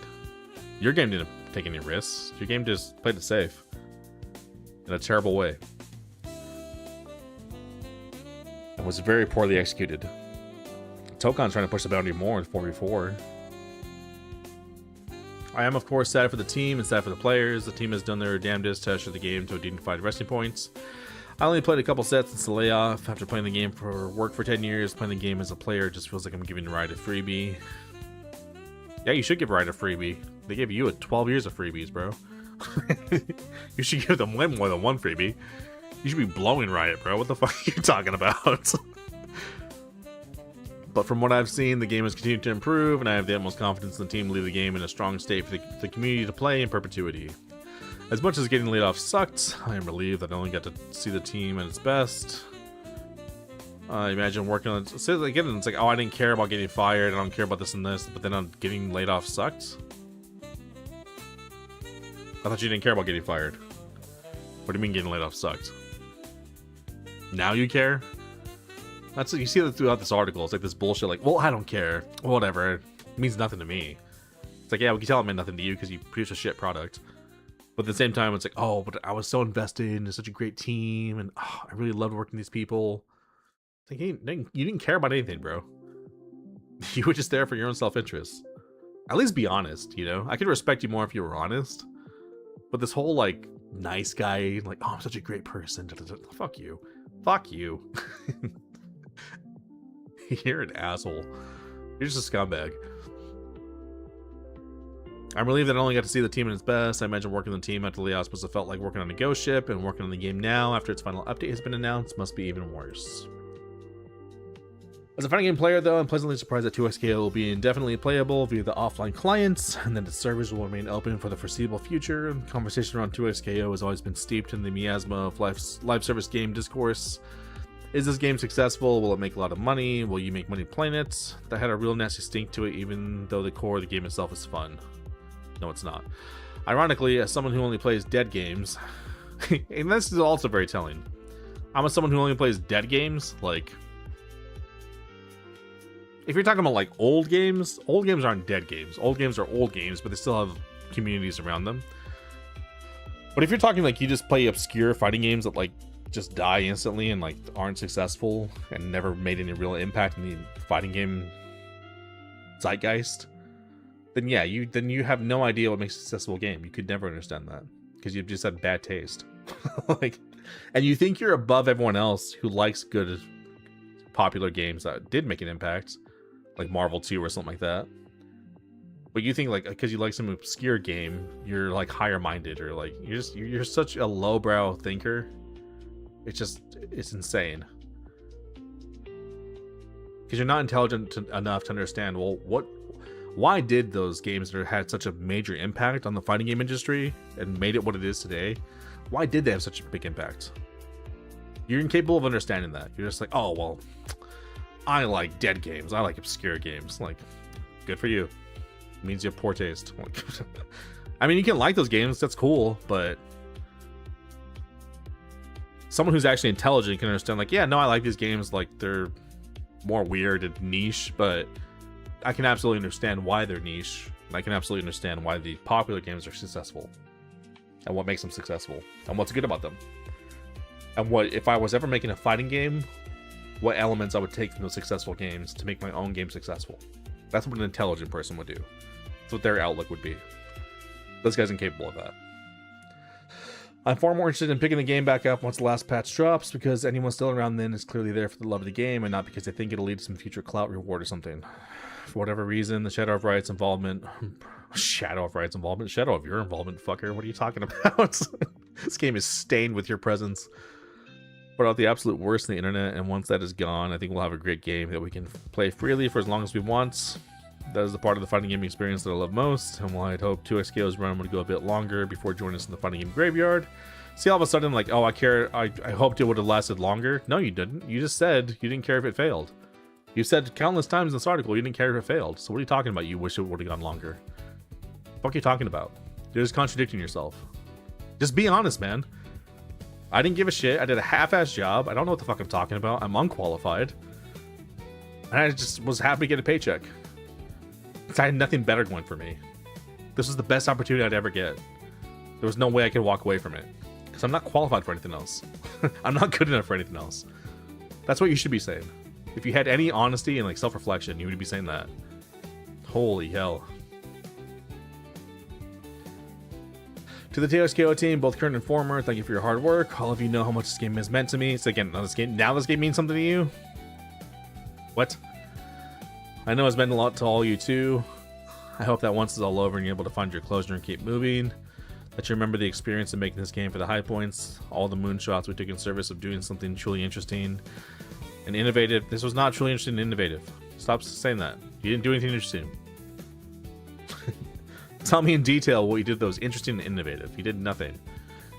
In a genre older than most of our players and plenty of our team members. The reason I have not looked for any other jobs in games, we know why.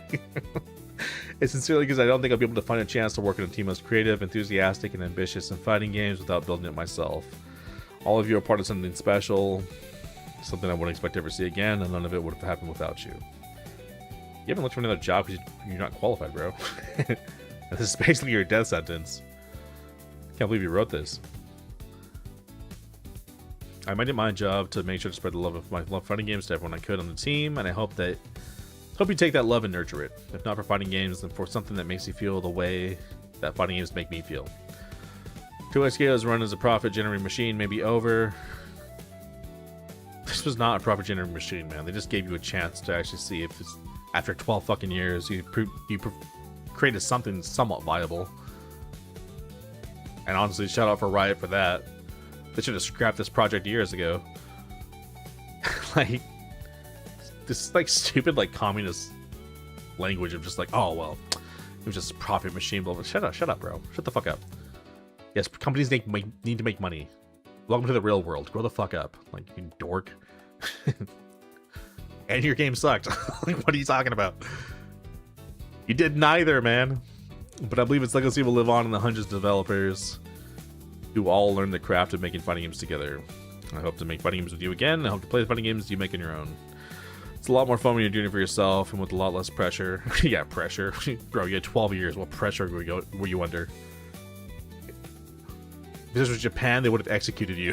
Like, what are you talking about, pressure? For all my years working on the game, when it came down to it, I always felt that my biggest impact wasn't on the game, but the team that made it. And I'm continuing to root for you all. You came to us new to fighting games. I hope you're able to see that what we love so much about them. And if you came to us a veteran, I hope you're able to look at what we built with pride, a unique contribution. This is not a unique contribution, bro. Shut up. To the history of fighting games that couldn't have happened without your effort and expertise. To the 2XKO players that can play the hell out of this game that I spent my 30s on. It's been a hell of a journey, and while I'm sure this particular stop must be disappointing, it doesn't have to be the end of the line. Truthfully, it will be sad to see players leave for other games, and to no longer have new characters and balanced matches to be excited for or dread. Why would you be excited for characters or balanced matches? You didn't care if the game succeeded. You didn't care if the game died. Why would you be excited about that? Why would you be sad that players are leaving the game, that you have no characters or balanced matches? You don't care, bro. Remember? You don't care if the game fails? Remember you said that with your own fucking words? So don't be sad now. Nah, keep that same energy, player. You don't care, right? You're above it all. You'll have to ask yourself if you still want to play this game when it's no longer a contender for the big shiny new fighting game. Nobody plays the big shiny new fighting game. People played it because they were hoping to like your game, man, and you failed them. And that means asking yourself why you play fighting games at all and what kind of experiences you'd like to have from playing them. People play fighting games because they enjoy them, just like they do any game. Like, it's not complex, bro. Just stop trying to get like deep and philosophical with it. People play fighting games because they're fun and cool, and your game was not fun or cool, so here we are. But what you're going through is what every fighting game player goes through the moment a game hits a point in its life cycle. Gone is the ambiguous potential of what the game could be, and all that remains is the game that as it sits in front of you. It's not that deep, bro. It's just a fighting game, you know? If you like it, you play it. If you don't play it. Simple. The game is still here. It'll be here whenever you want to come back to it, and every time you do, you get to enjoy it free of any of the endless internet bullshit that has surrounded this game since day one. Yeah, it seems to have been surrounded by bullshit because you guys were just fucking around. You guys deserved all the flack you got. You should deservedly, the internet bullshit it deservedly got from day one. Because we were fucking incompetent and couldn't produce a product properly. Just be honest, man. The haters will move on, the grifters will chase the bag elsewhere. Grifters? I mean, you want... Grifters? Bro, the only grifter was you. Half-assedly collecting a paycheck for 12 years from Riot. And then having the audacity to badmouth them. When you should be kissing their ass. And the only people left will be the ones who just want to play the game and have a good time. That is what any fighting game community should be, honestly. We got duh. And I'm sorry that we couldn't give you that while the game was actively supported.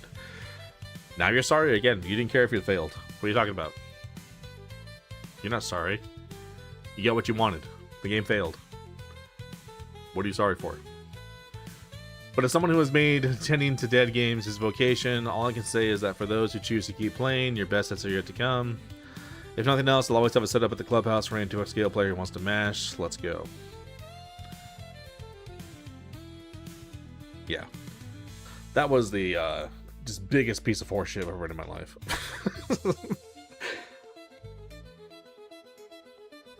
just a completely arrogant fuck.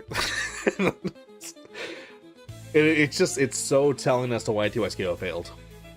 You read that, you're like, oh, no wonder. Yeah, there was no other option for this. There was only one way this could have gone. Project L was the most self-fulfilling prophecy of all time. Wild. That was just the writing on the wall. Truly. Alright, let me use the restroom real quick. I'll be right back. I do want to go into this video a little bit, but I also want to play some God Hand, so we'll see. Give me 1 second.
All right.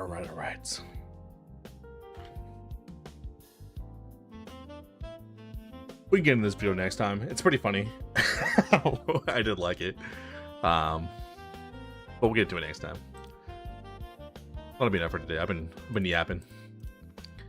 Put some God Hand, bro. I'm done talking.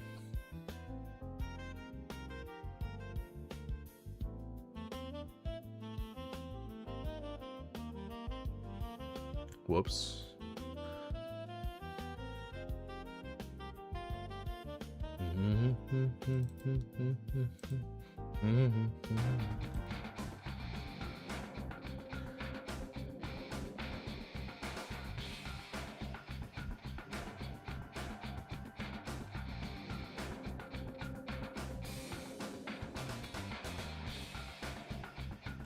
All right.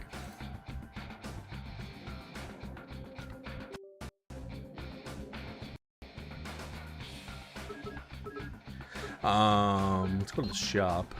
I don't think we finished the challenges from yesterday.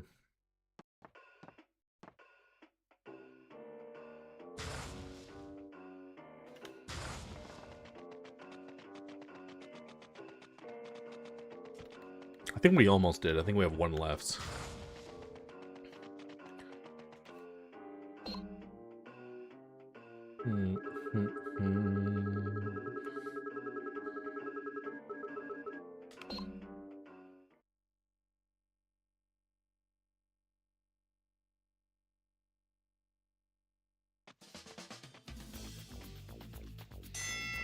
What the hell? What the hell?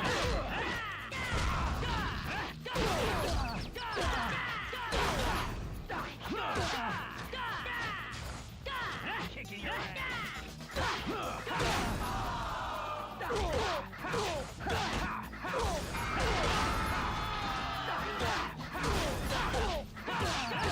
Come on.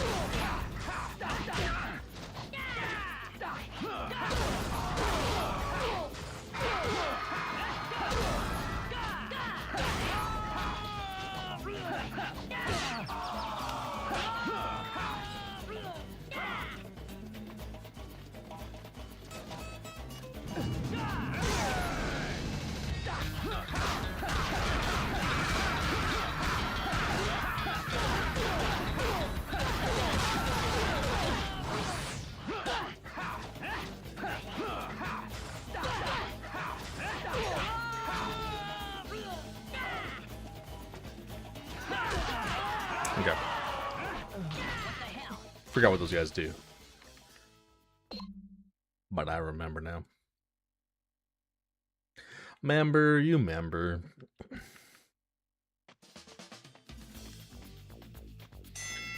What the hell? What the hell?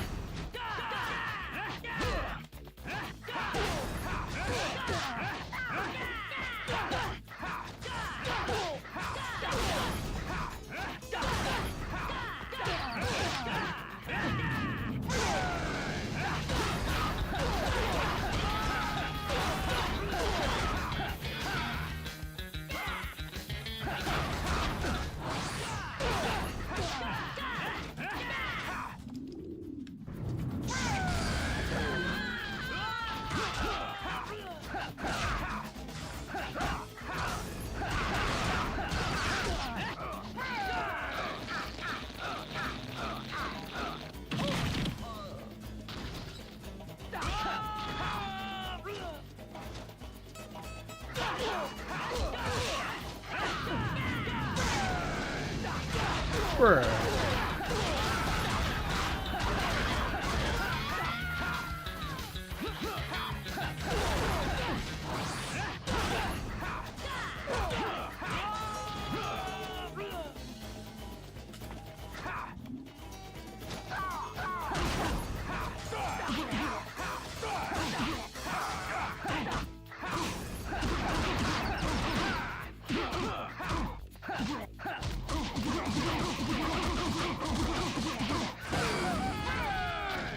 Right.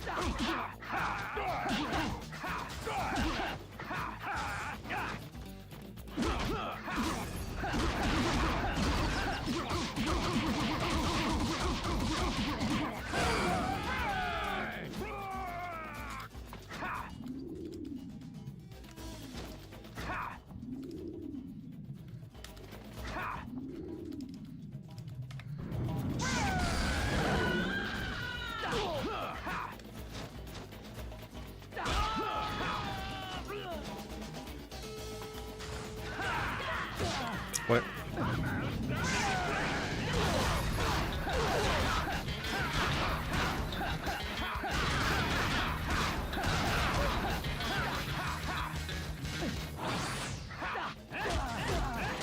What the fuck? What the hell? Trying to dodge out of that. Just got stuck for some reason. Let me get some water real quick.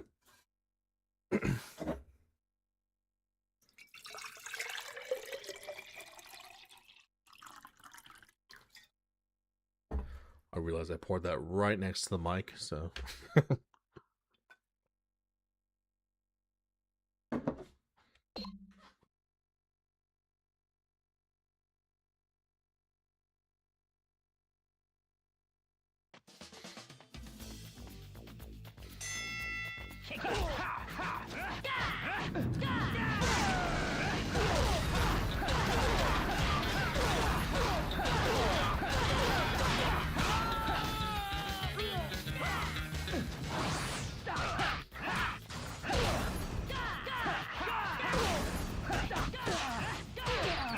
Dodge.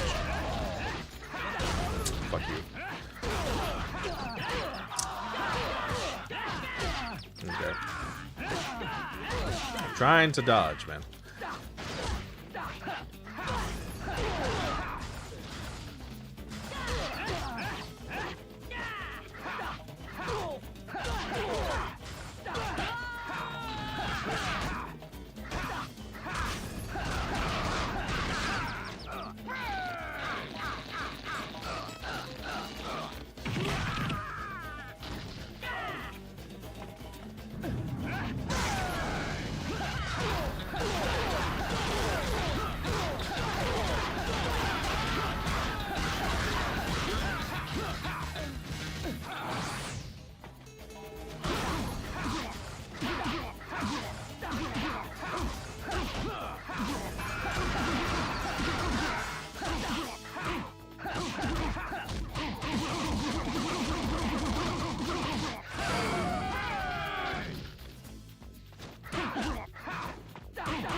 way too much life.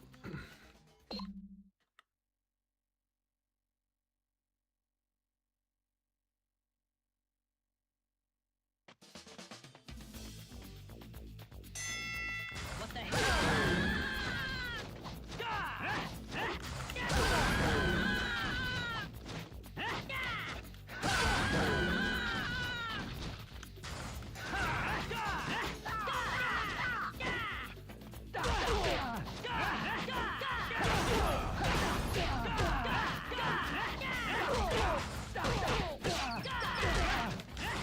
What the hell? Kicking your ass.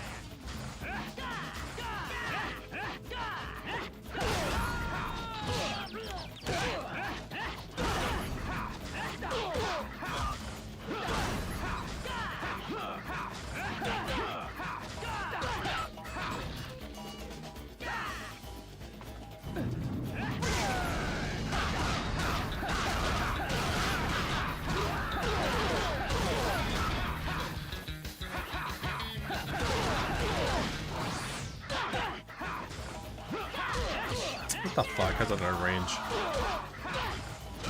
So stupid.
What the hell?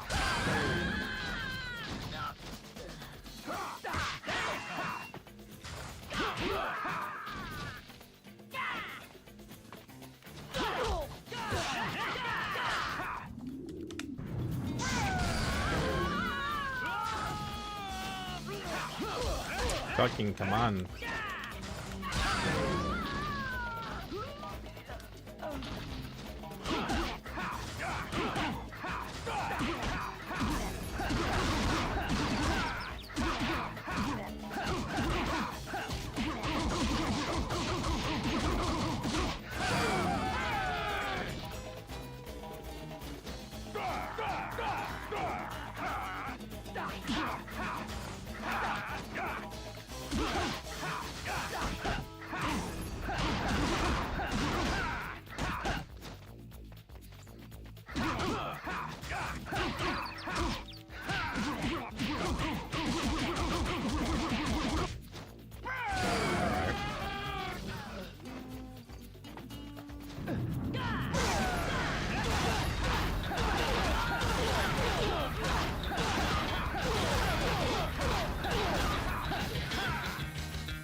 Try to dodge. No. Getting closer. Lost too much life, but we're getting there.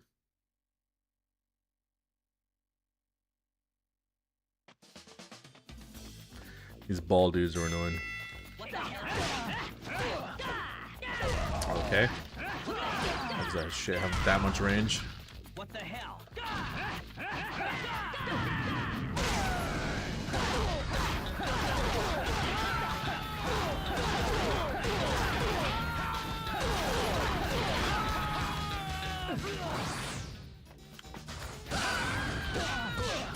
Bitch, fuck you.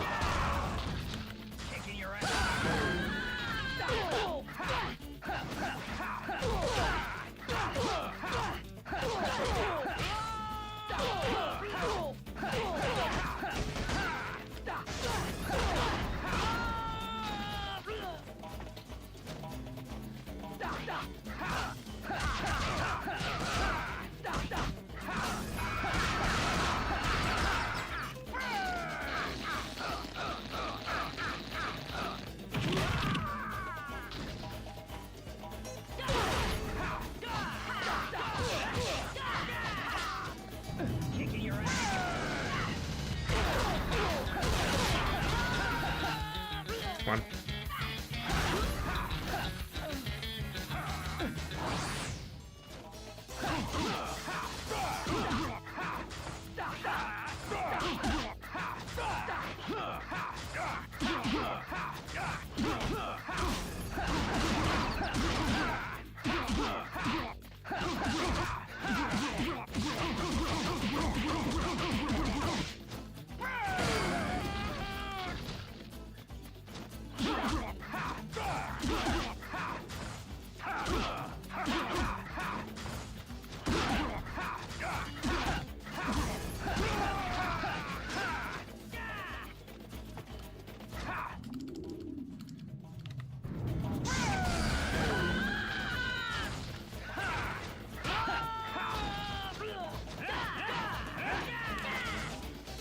Come on. What the fuck was that?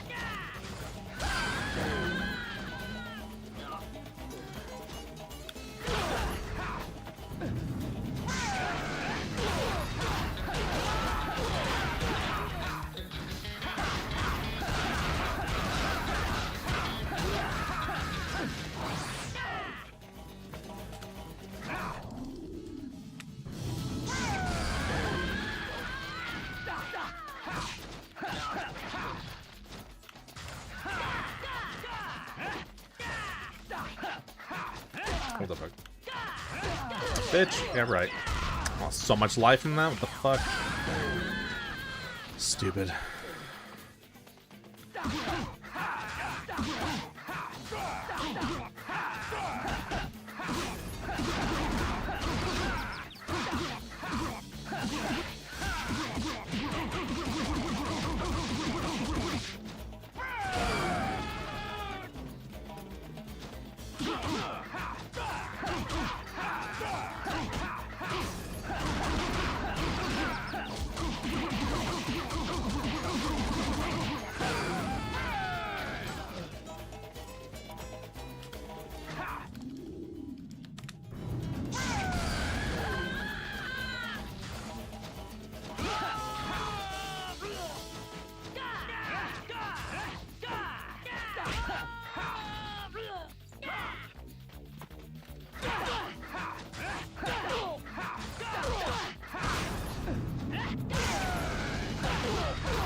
Body.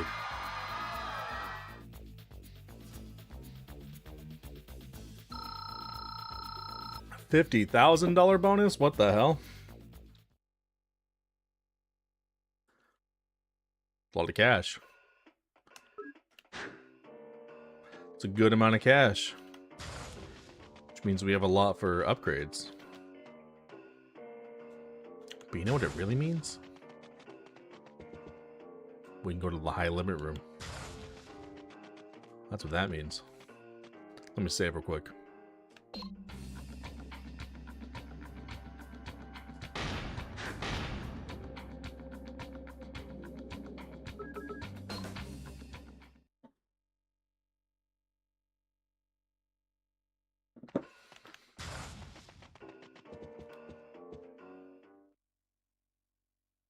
Let's see what's cracking in the high limit.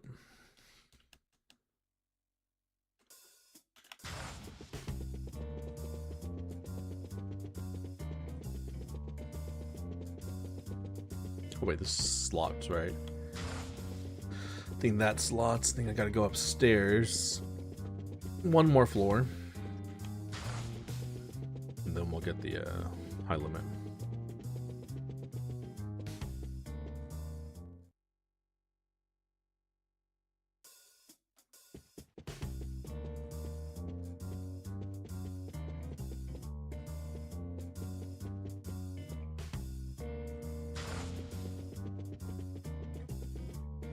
Is this it?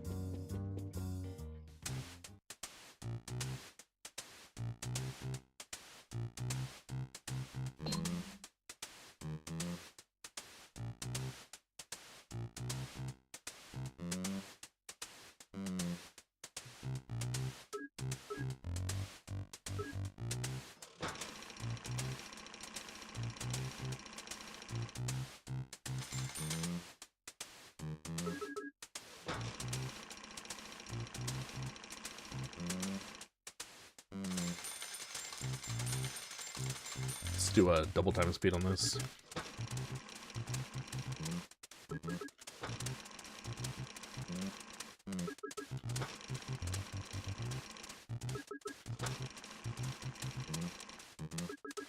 Try to get some tickets. Cool, got the bar.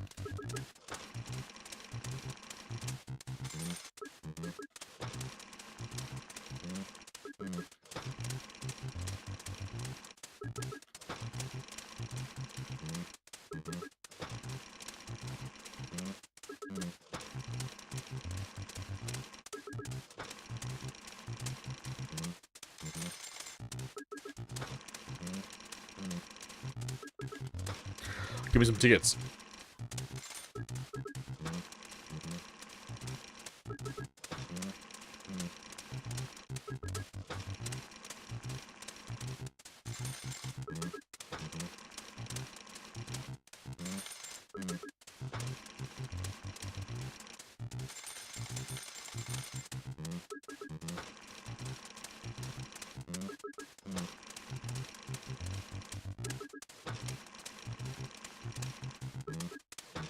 Whoops.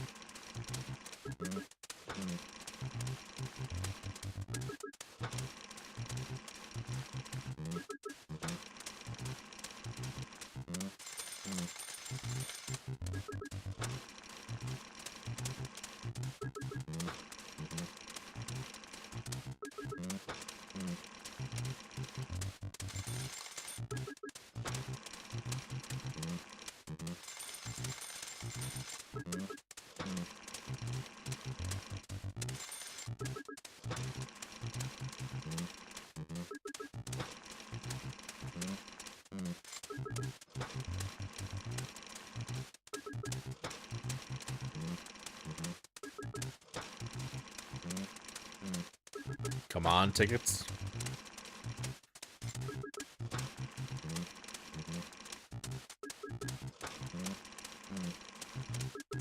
Take some sevens too.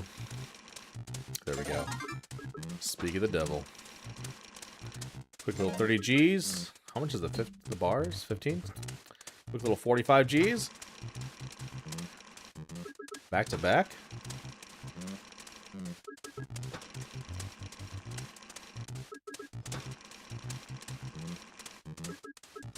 Give me tickets.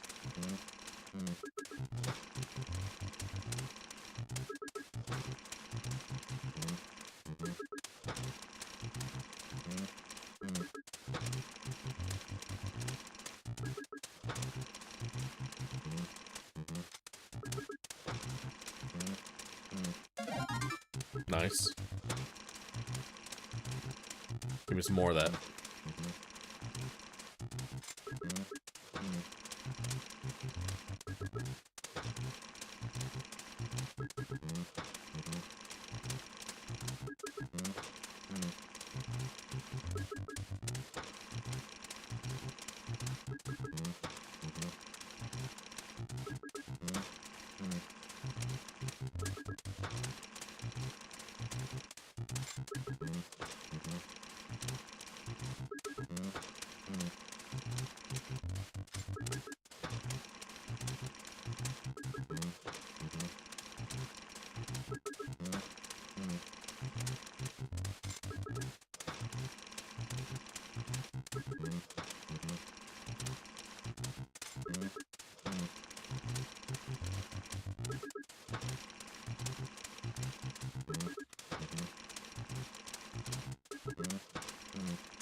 Nice. We got actually a lot of money off of this. I think we got like an extra 50 grand. Probably more. Well, like 60 grand. It's gonna be good for upgrades. I mainly want tickets because I want to. I know some of the tickets have techniques, like those treasure chests you can get. I want to see if they have like unique techniques you can't buy in the store.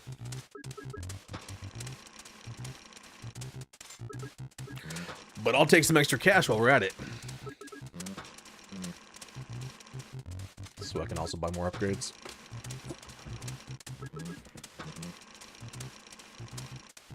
Come on, tickets.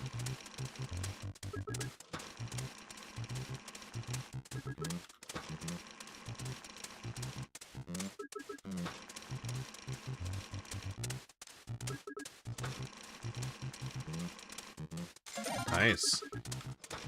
Getting mad cash. I think we're up like 100 grand.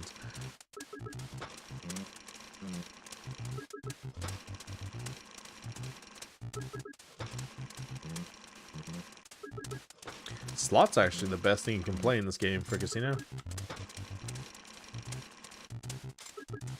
You'd think it has the worst odds, but it's actually really good. I mean, it's not a real slot machine, so you must have programmed it to be much better. I really want some more tickets. I just want like one more.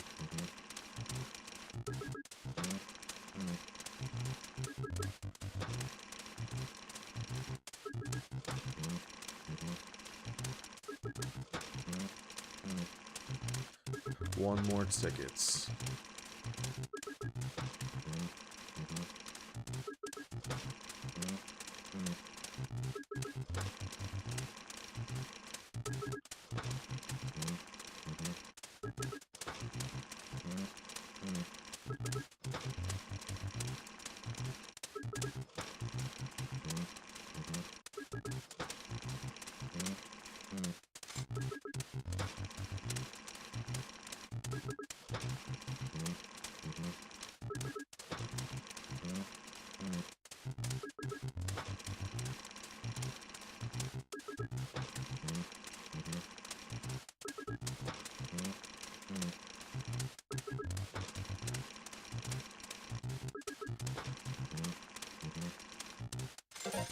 Nice.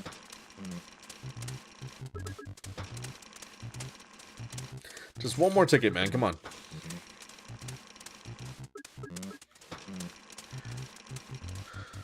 Actually, what does the payout for tickets do here?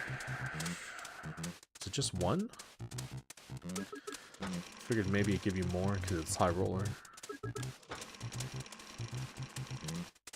wonder if it does. It says tickets.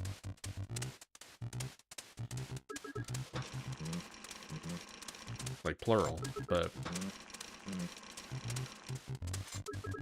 I'm not sure if that's the case with the other slot machine too.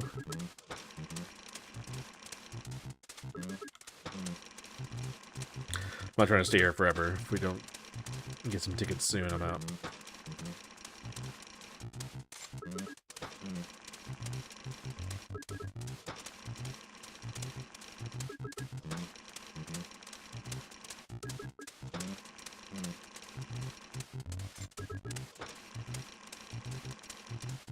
Come on.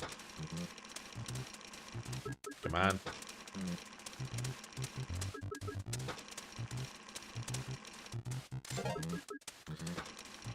$15 Gs, take it.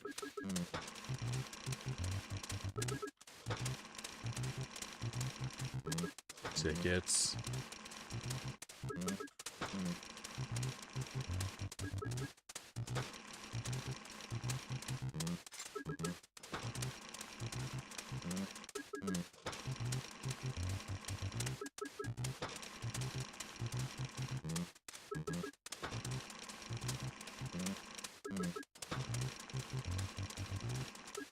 Five more spins. 2, 3, 4, 5. Do one more. How about that? Alright, I'm out. Just trying to make it like even 20,000. You only have one ticket. Can you only get one at a time? Actually, no, I don't think so. I think I got 2 before. 2 at a time before.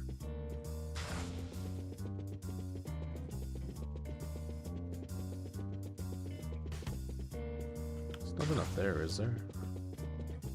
Over here? No. Yeah.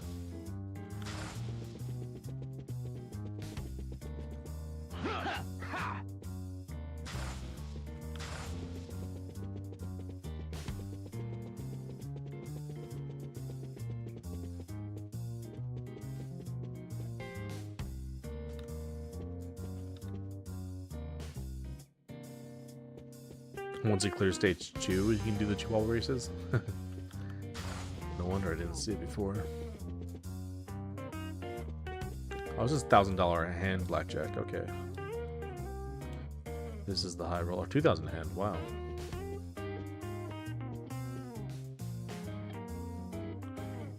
What does that pay?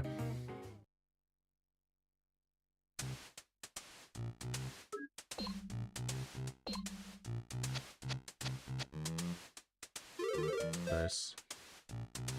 4 times. 8,000 on a blackjack. Okay. Just want to see. Got a blackjack immediately. Perfect.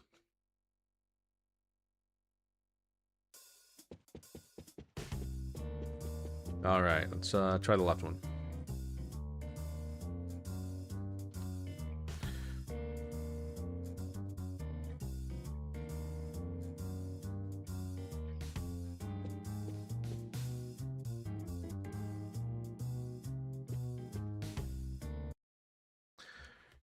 Go my save state.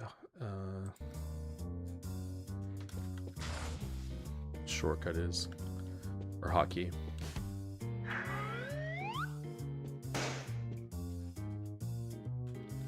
Fuck was that? Oh hell no! I'm glad I cheated. Give me that shit out of your minds. Punch Rush. Is that new? Don't already have that?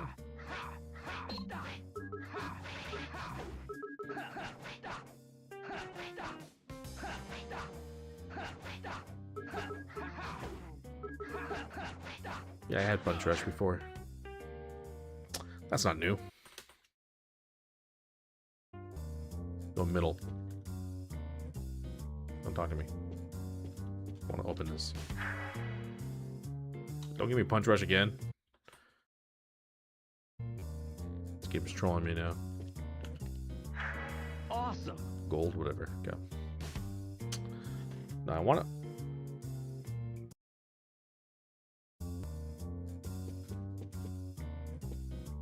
Want a new technique, man.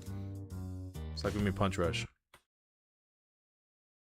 Is that the only skill you can get from this is Punch Rush?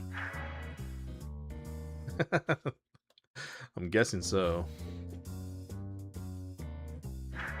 Awesome. Awesome. Try one more time. See if there's anything cool you can get from here. Doesn't seem like it. I thought maybe there's more unique stuff you can get. But even scumming with safe state doesn't work. Whatever. I'll take the cash. I don't even need Punch Rush. I already have it.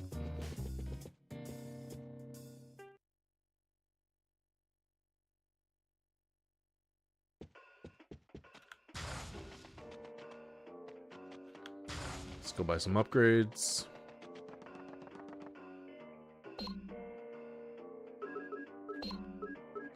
The God Smoothie.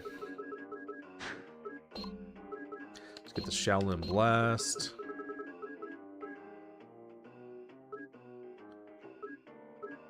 Let's get the Kung Fu Tango.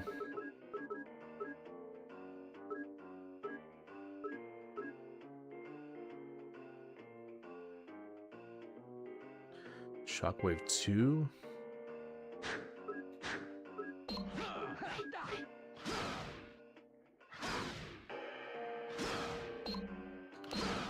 Charge punch 4. Half moon kick, 90,000.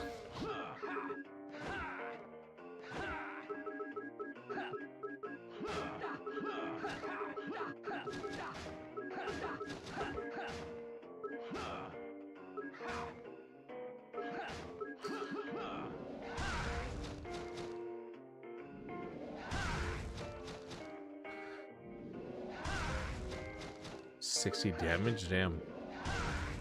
Channel your explosive power through both hands.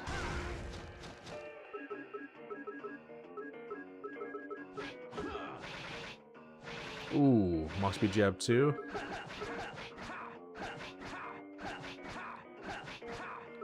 Stinging Bee seems good too.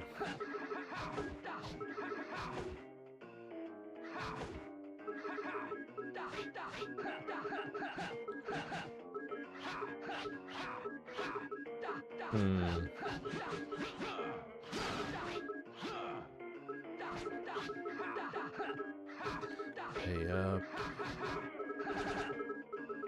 Stinging Bee looks good. The Crescent Moon kick looks cool too, but I think this actually be more useful. Mach speed 2. Stinging Bee looks good too.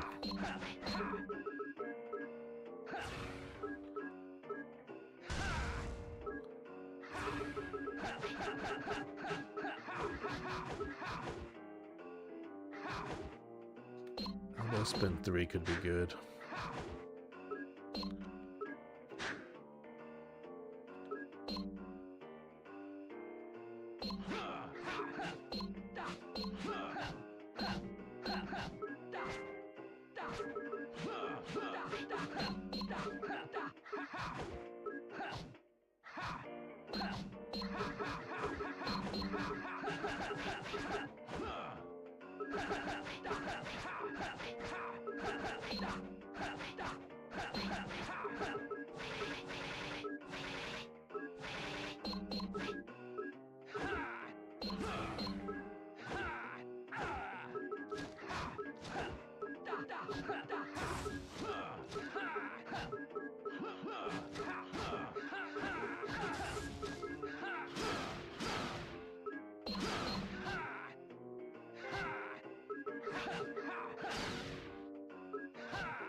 That seems cool.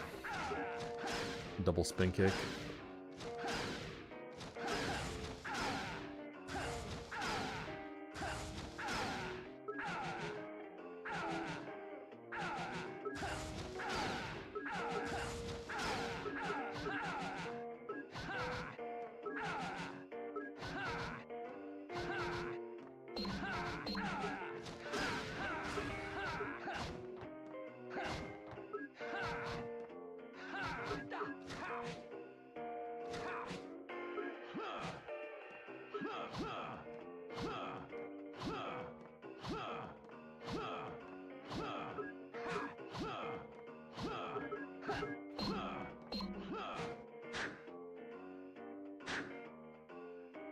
Want to buy that other technique.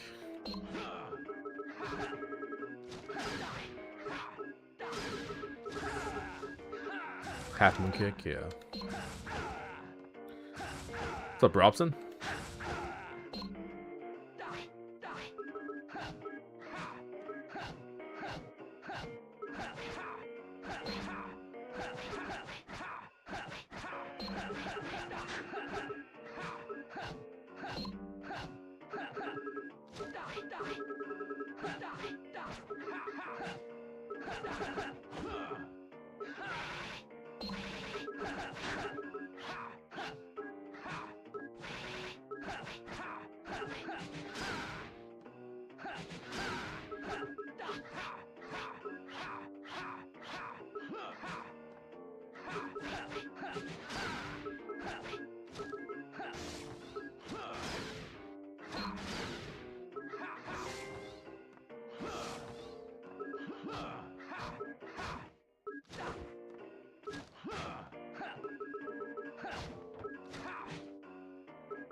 Let me try that.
All right. Oh, let me set my roulettes to, what do we got? 1-inch punch. Change that Kung Fu Tango.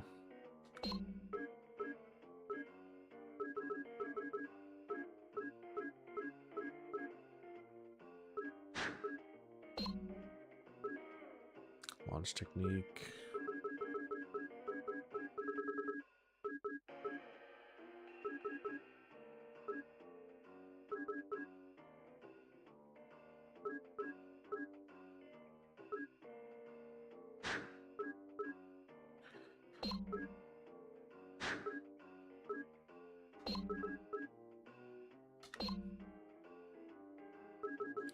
Shaolin Blast. Okay.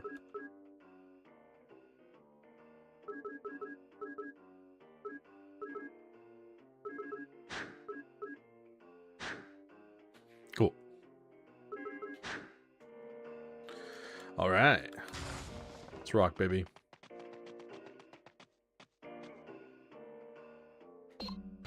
Got some good cash, new techniques, good upgrades. Got our challenges done. Let's continue on, baby.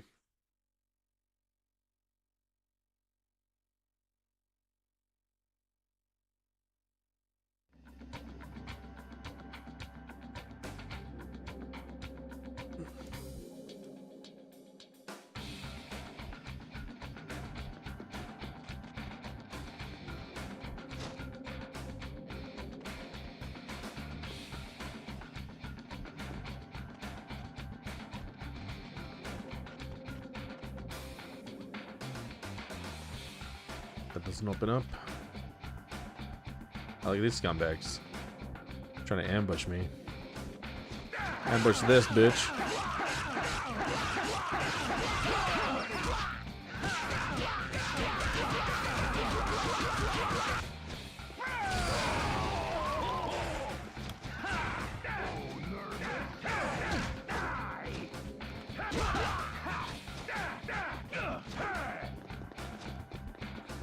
Oh, great.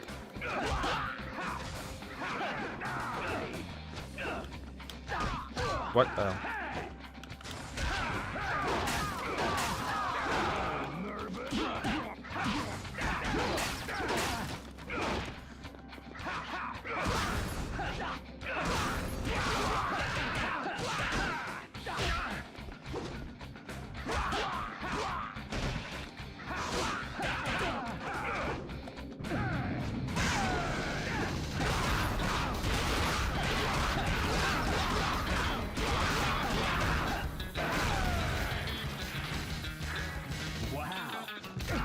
No.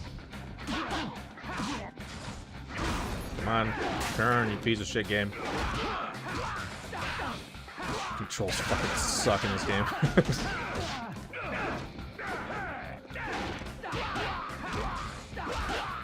Giving this game tank control was such a mistake. Oh my god.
Come on.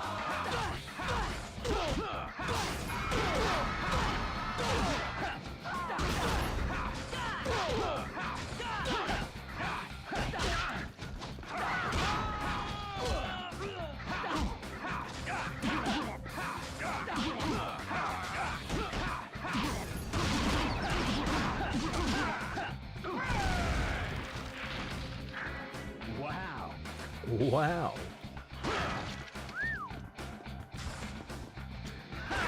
I need some life, bro. Great.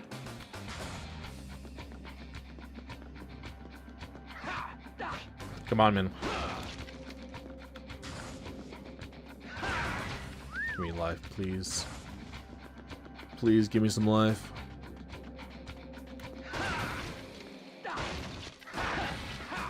Nice.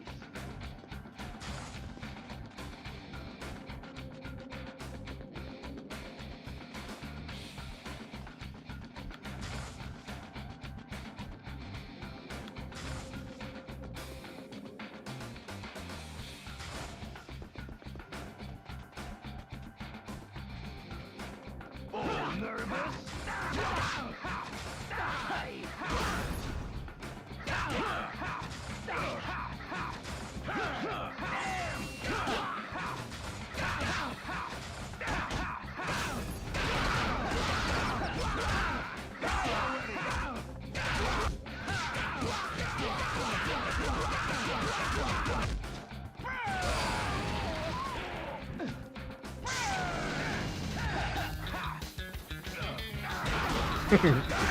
Dead 10 5 from New York. That is not a real fighting game. But it is cool. Wow.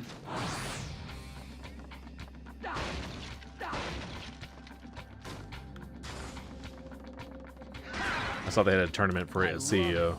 I was like, ah, that's pretty sweet. Great. I'm glad they keep it alive.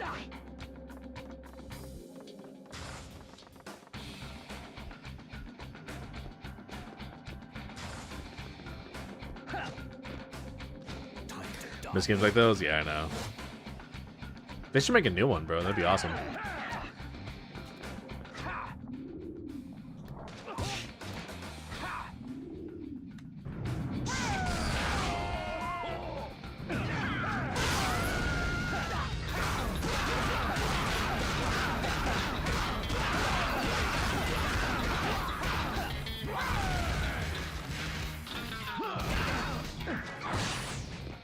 Give me that pipe. Come on.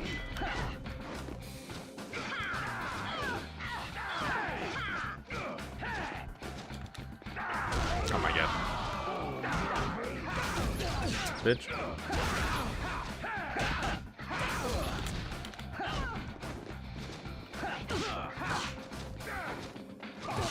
What the fuck? Just rolled right into it.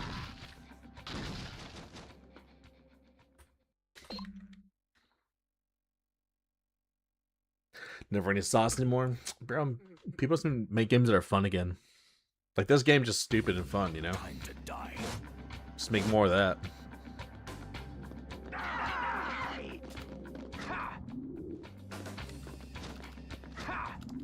Brother, give me the fucking typhoon kick.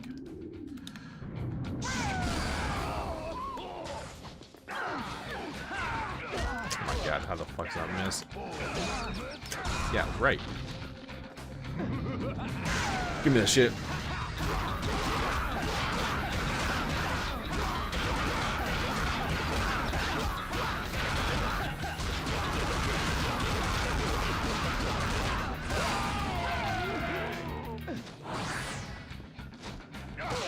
Come on.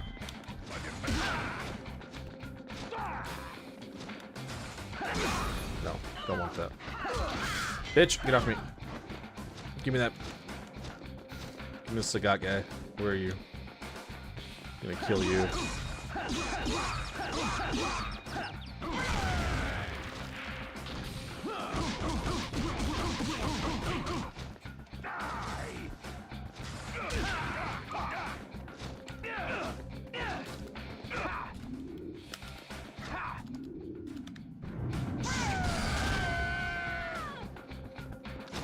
Run.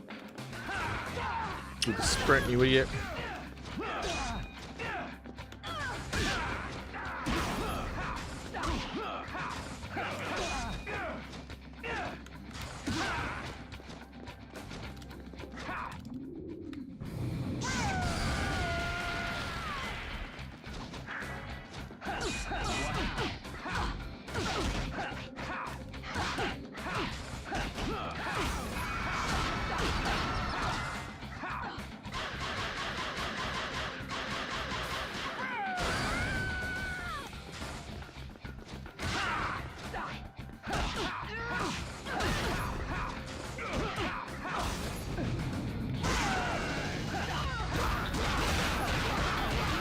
Sagat guy, Sagat guy, Sagat guy. Where the fuck is he?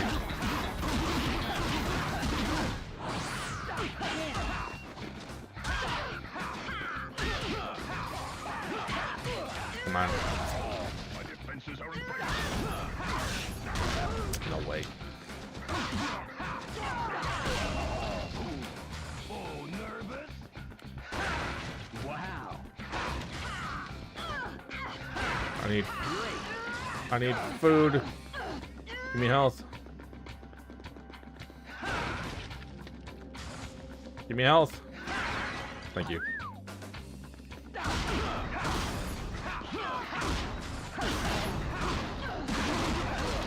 Come on.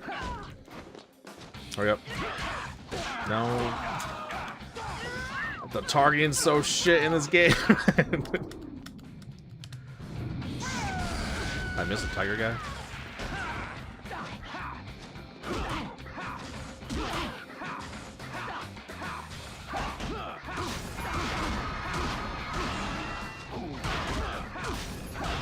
No way he's not dead. No fucking way, dude. So annoying. Not saying any cool fighting games coming out these days. Even from the indie scene? Yeah. Even the indie stuff isn't very fun. Nobody really making shit just for fun. Yeah. Time to die. Yeah, everyone's trying to be like super esports, you know?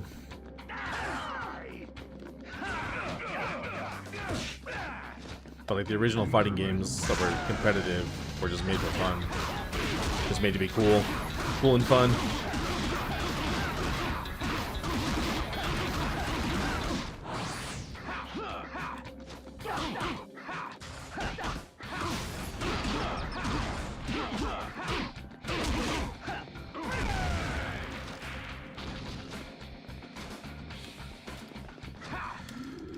Gonna kill this fool.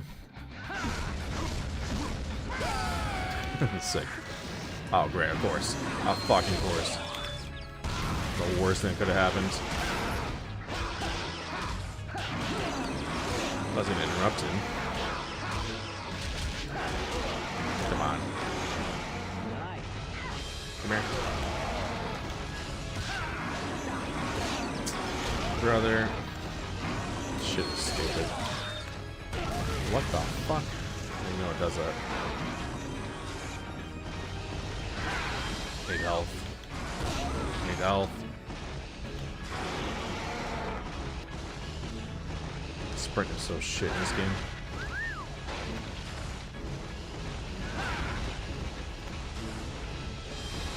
I wish sprint was a button.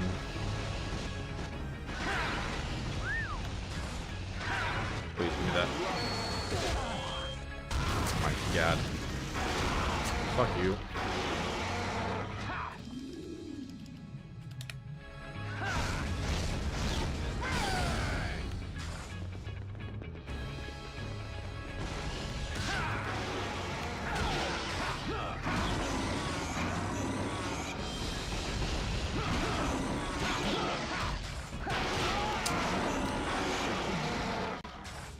That was like the worst thing that could have happened there.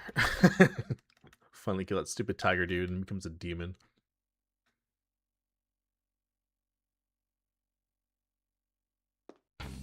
Time to die. Time to die. Come on, scumbag.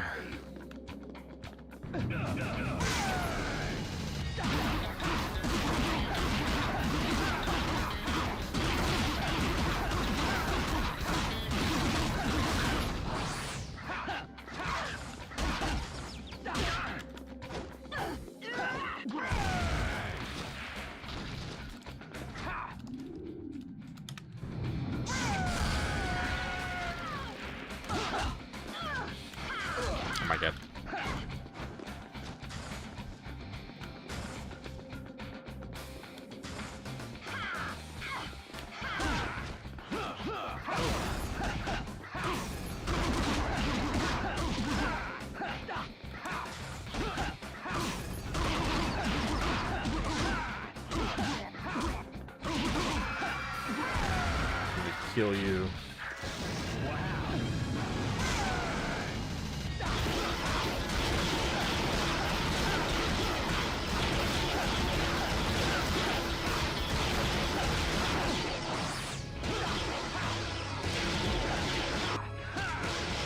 This thing's taking like no damage. What the hell?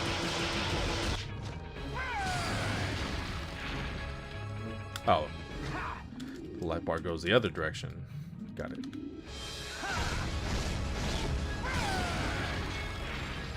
Nice.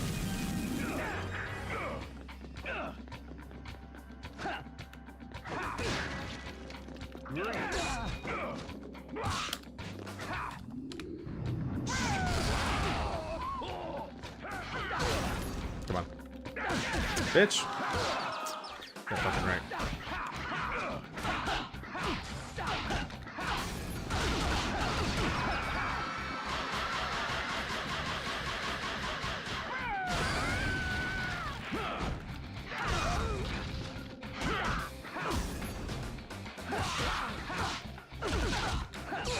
Bitch.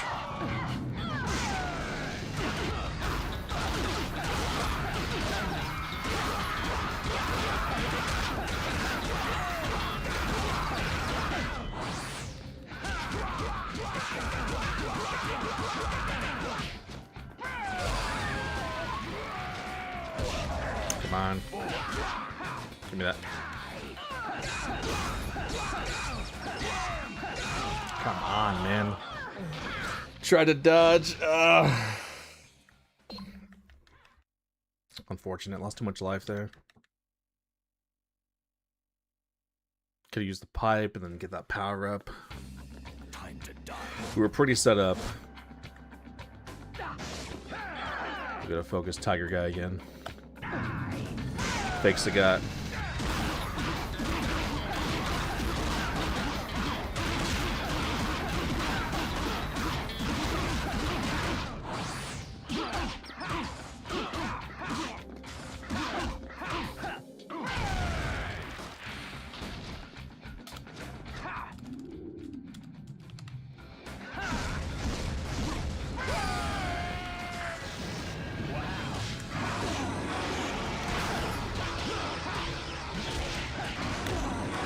Come on, dodge.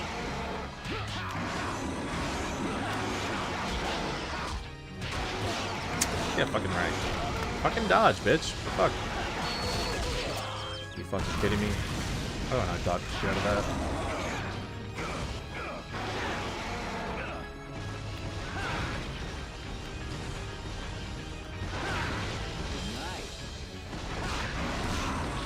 Fuck out of here.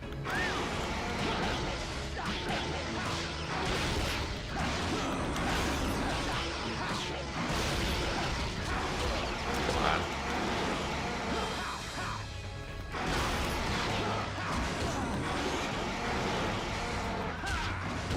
Getting hit by bullshit, bro. How the fuck am I not dodging? Now y'all want to get involved.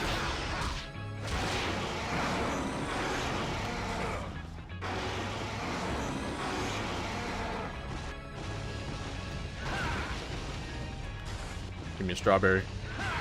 Give me a strawberry. Come on. Break the shit.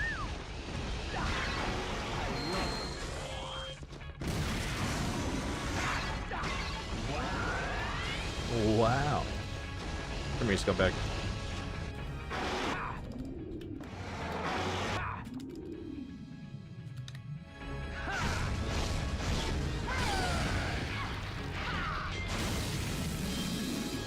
Oh, that's right, get his weapon.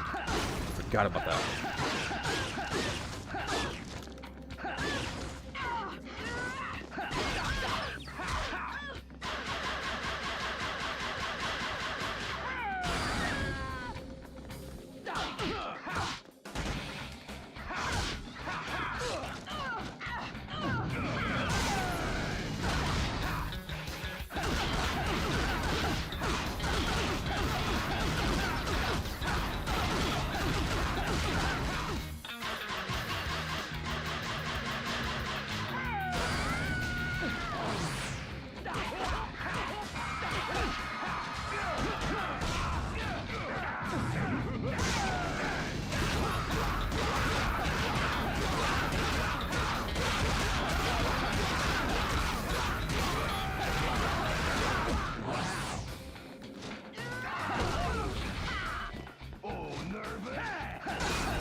Fuck you. Give me that fucking pipe again.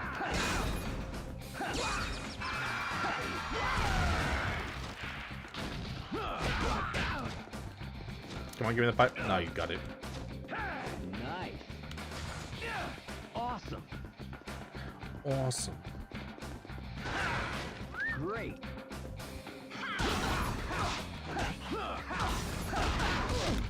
Bitch, fuck you.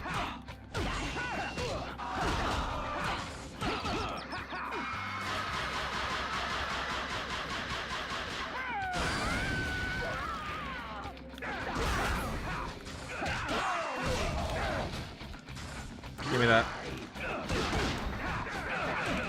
Fuck you, bro.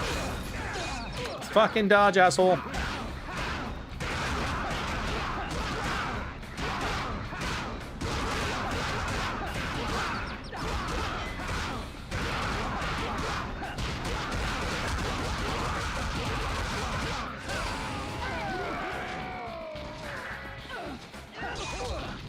Bitch. Fuck off of me.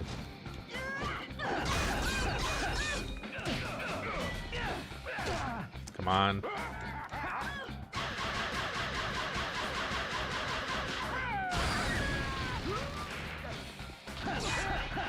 Wow.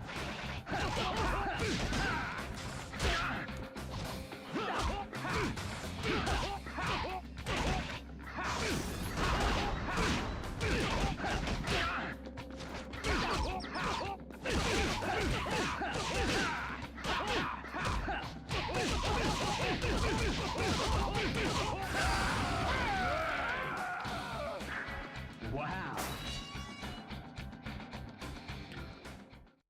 Scumbags. No, bro. This is it. Oh.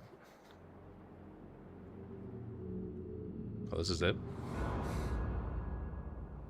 Hold on, Olivia. I'm coming for you. Is this the boss fight?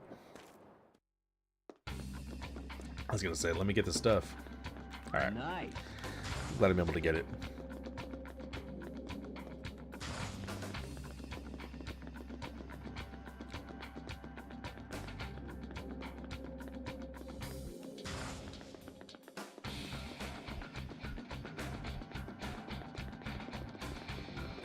Nothing else around here. Yeah, I got everything.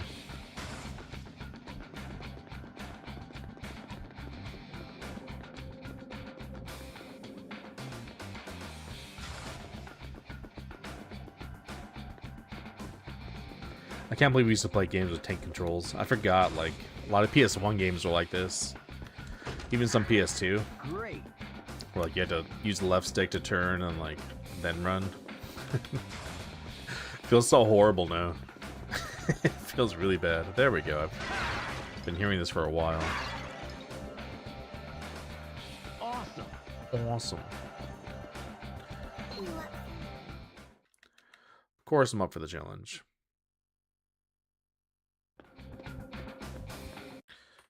I want to make sure I have my strawberry. I'm going to cheat here. Annihilate all enemies before time runs out. Okay.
Oh, just that one guy? Okay. Sweet.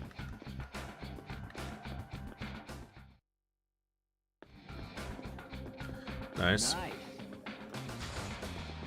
It was a super easy challenge.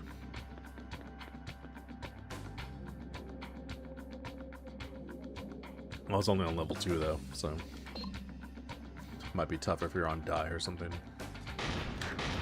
But how the hell you stay on die after that last sequence, I have no idea. So many enemies. All my servants, rise from your hellish domiciles.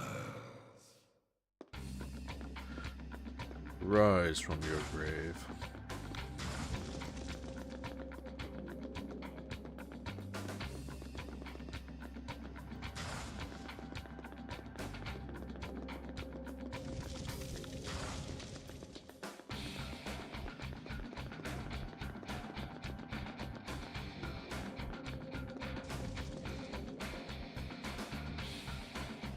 The fuck?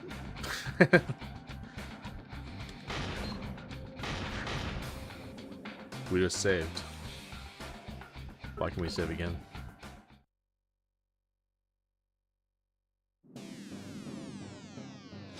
What the hell is this? Oh, it's a gorilla.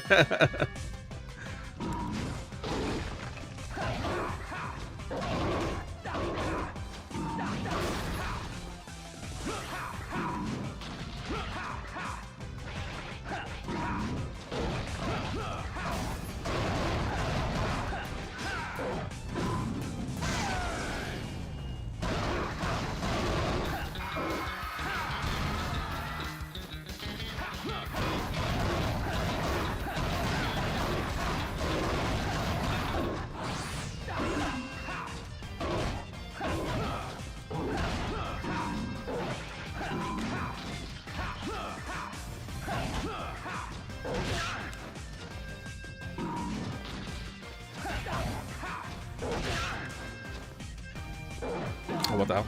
No.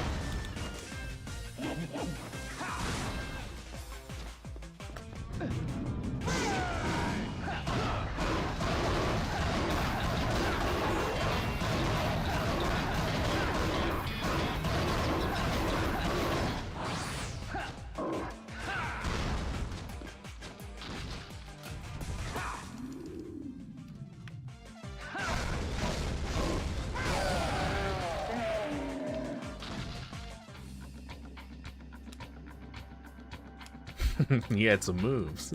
You gotta admit, they were kind of cool.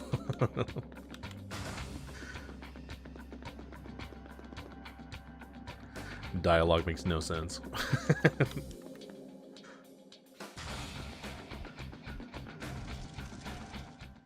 What's up, Vicky?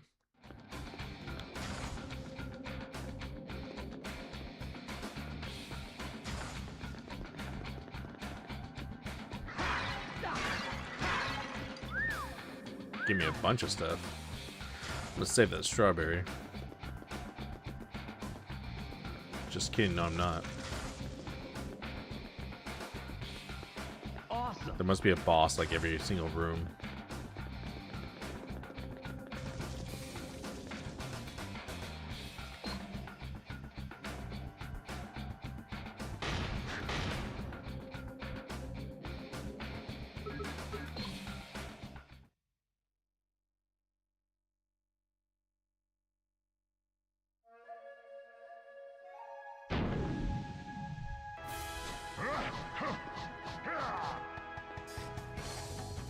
This is Ninja. It's also like Ninja Gaiden.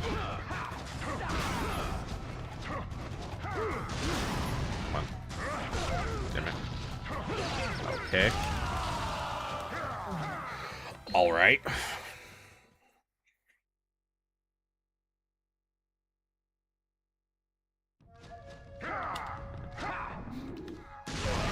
Hit.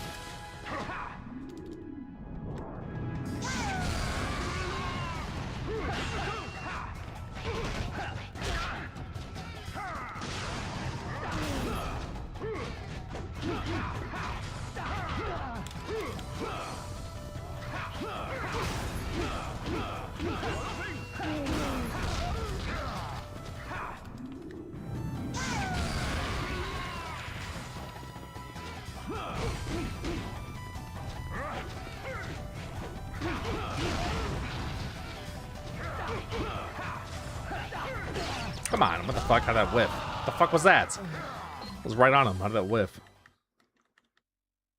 Bullshit. Okay. Kill the small dudes first.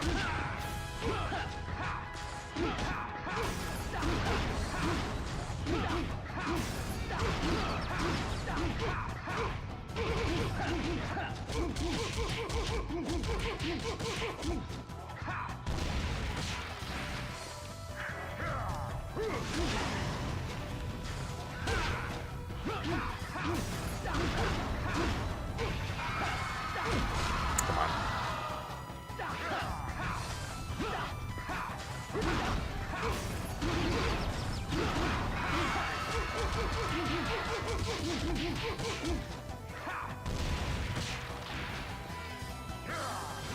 Bitch. The fuck?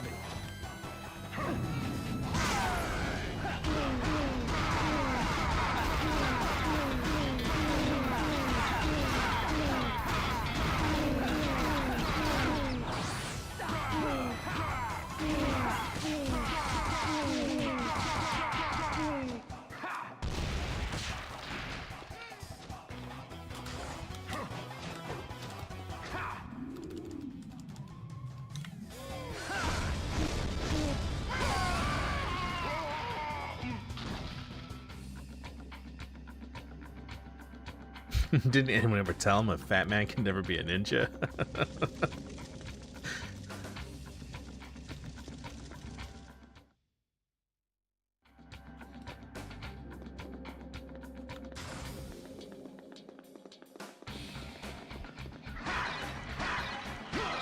Great. Wow. Wow.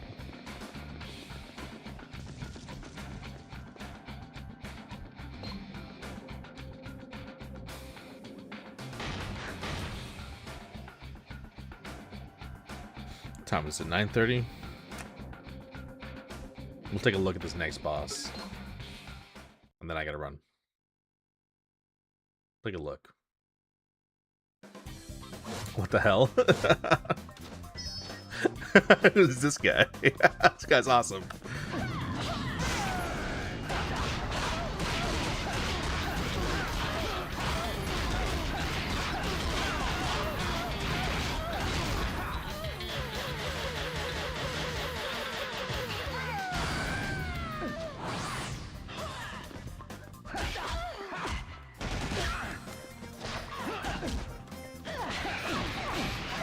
Come on, bro. What the fuck?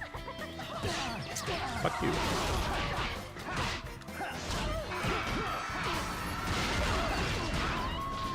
Come on. Fucking dodge, asshole. I'm dodging.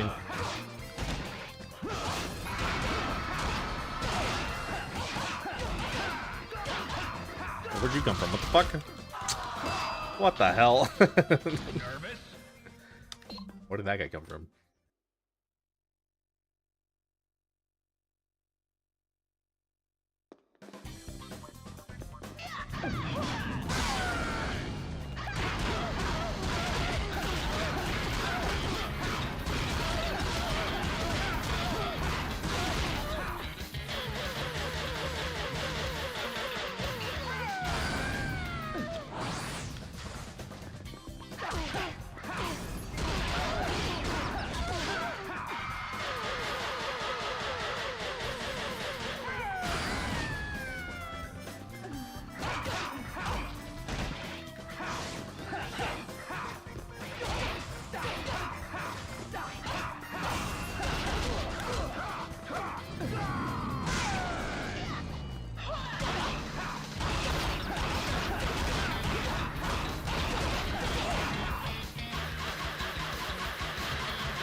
Oh, what the fuck? Yeah, right. That's gonna break his defense. All right, we'll get the guy tomorrow. I'm gonna call it there, guys. We'll be back tomorrow for sure. I think we're close to the end. I was ranting very long about 2XKO. I couldn't believe that article existed. Had to get it off my chest. I think I saw some people's reactions. People were saying some things like I agreed with, but overall, there were some things not being said that needed to be said,